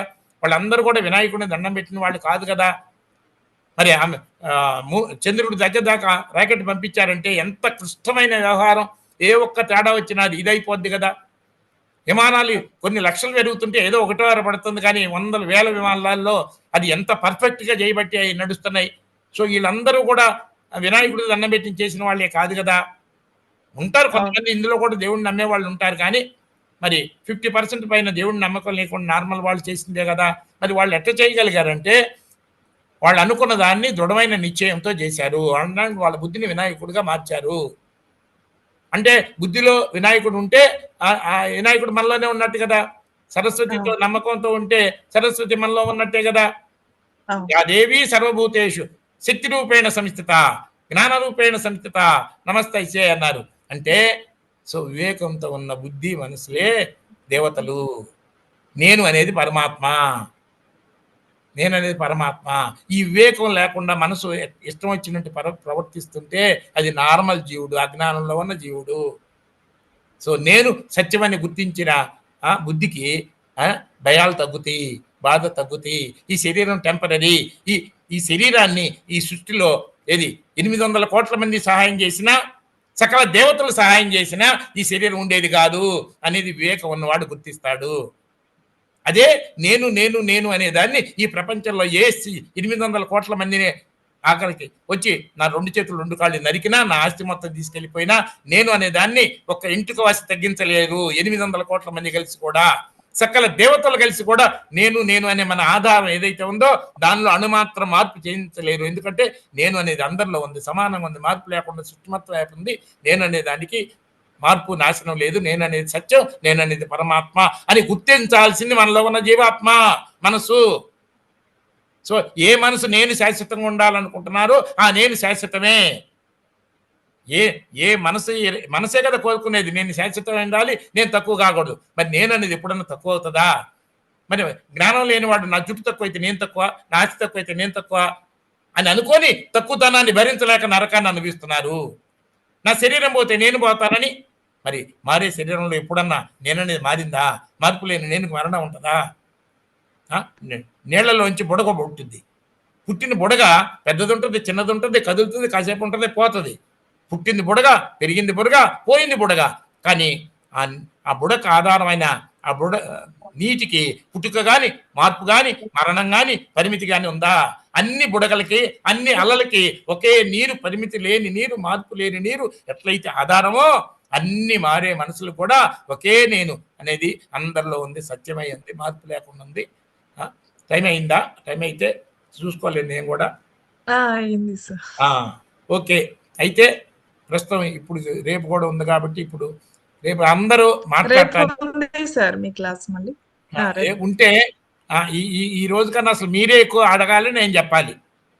పుస్తకాలు భగవద్గీత చదివి రండి, ఏ డౌట్లు ఉన్నా రండి. మరి కర్మయోగంలో 42వ శ్లోకంలో జ్ఞానం గురించి ఉందని చెప్పాను. అసలు జ్ఞానం అంటే ఎక్కడ నిర్ణయించింది వేరే చోట ఉంది, అది కూడా చెప్తాను. ఓకేనా? అందరు ఇంకా యాక్టివ్గా ఉండాలి. టీచర్స్ అవ్వాలంటే మరి తక్కువ టైంలో మీరే అడగాలి. 90% ఆన్సర్స్ అన్ని మీ నుంచే రావాలి. అవునా? నేను అనేది వీటన్నిటికన్నా శ్రేష్టం అనేది మీ సొంత అనుభవంలోనే ఉంది కదా, కానీ దాన్ని గుర్తించలేదు కదా. అవునా? నేను అనేదే పరమాత్మ కదా, నేను అనేదే భగవంతుడు కదా. అవునా? ఓకేనా? Bye. Okay sir, thank you sir. ఇంత మంచి జ్ఞానాన్ని మాకు అందించినందుకు మహోతార్ ఫౌండేషన్ తరపున ధన్యవాదాలు తెలియజేస్తున్నాం సార్. Thank you. మంచిది. ఓకే మాస్టర్స్, 11 o'clockకి మనం మీట్ అవుదాం. Thank you all.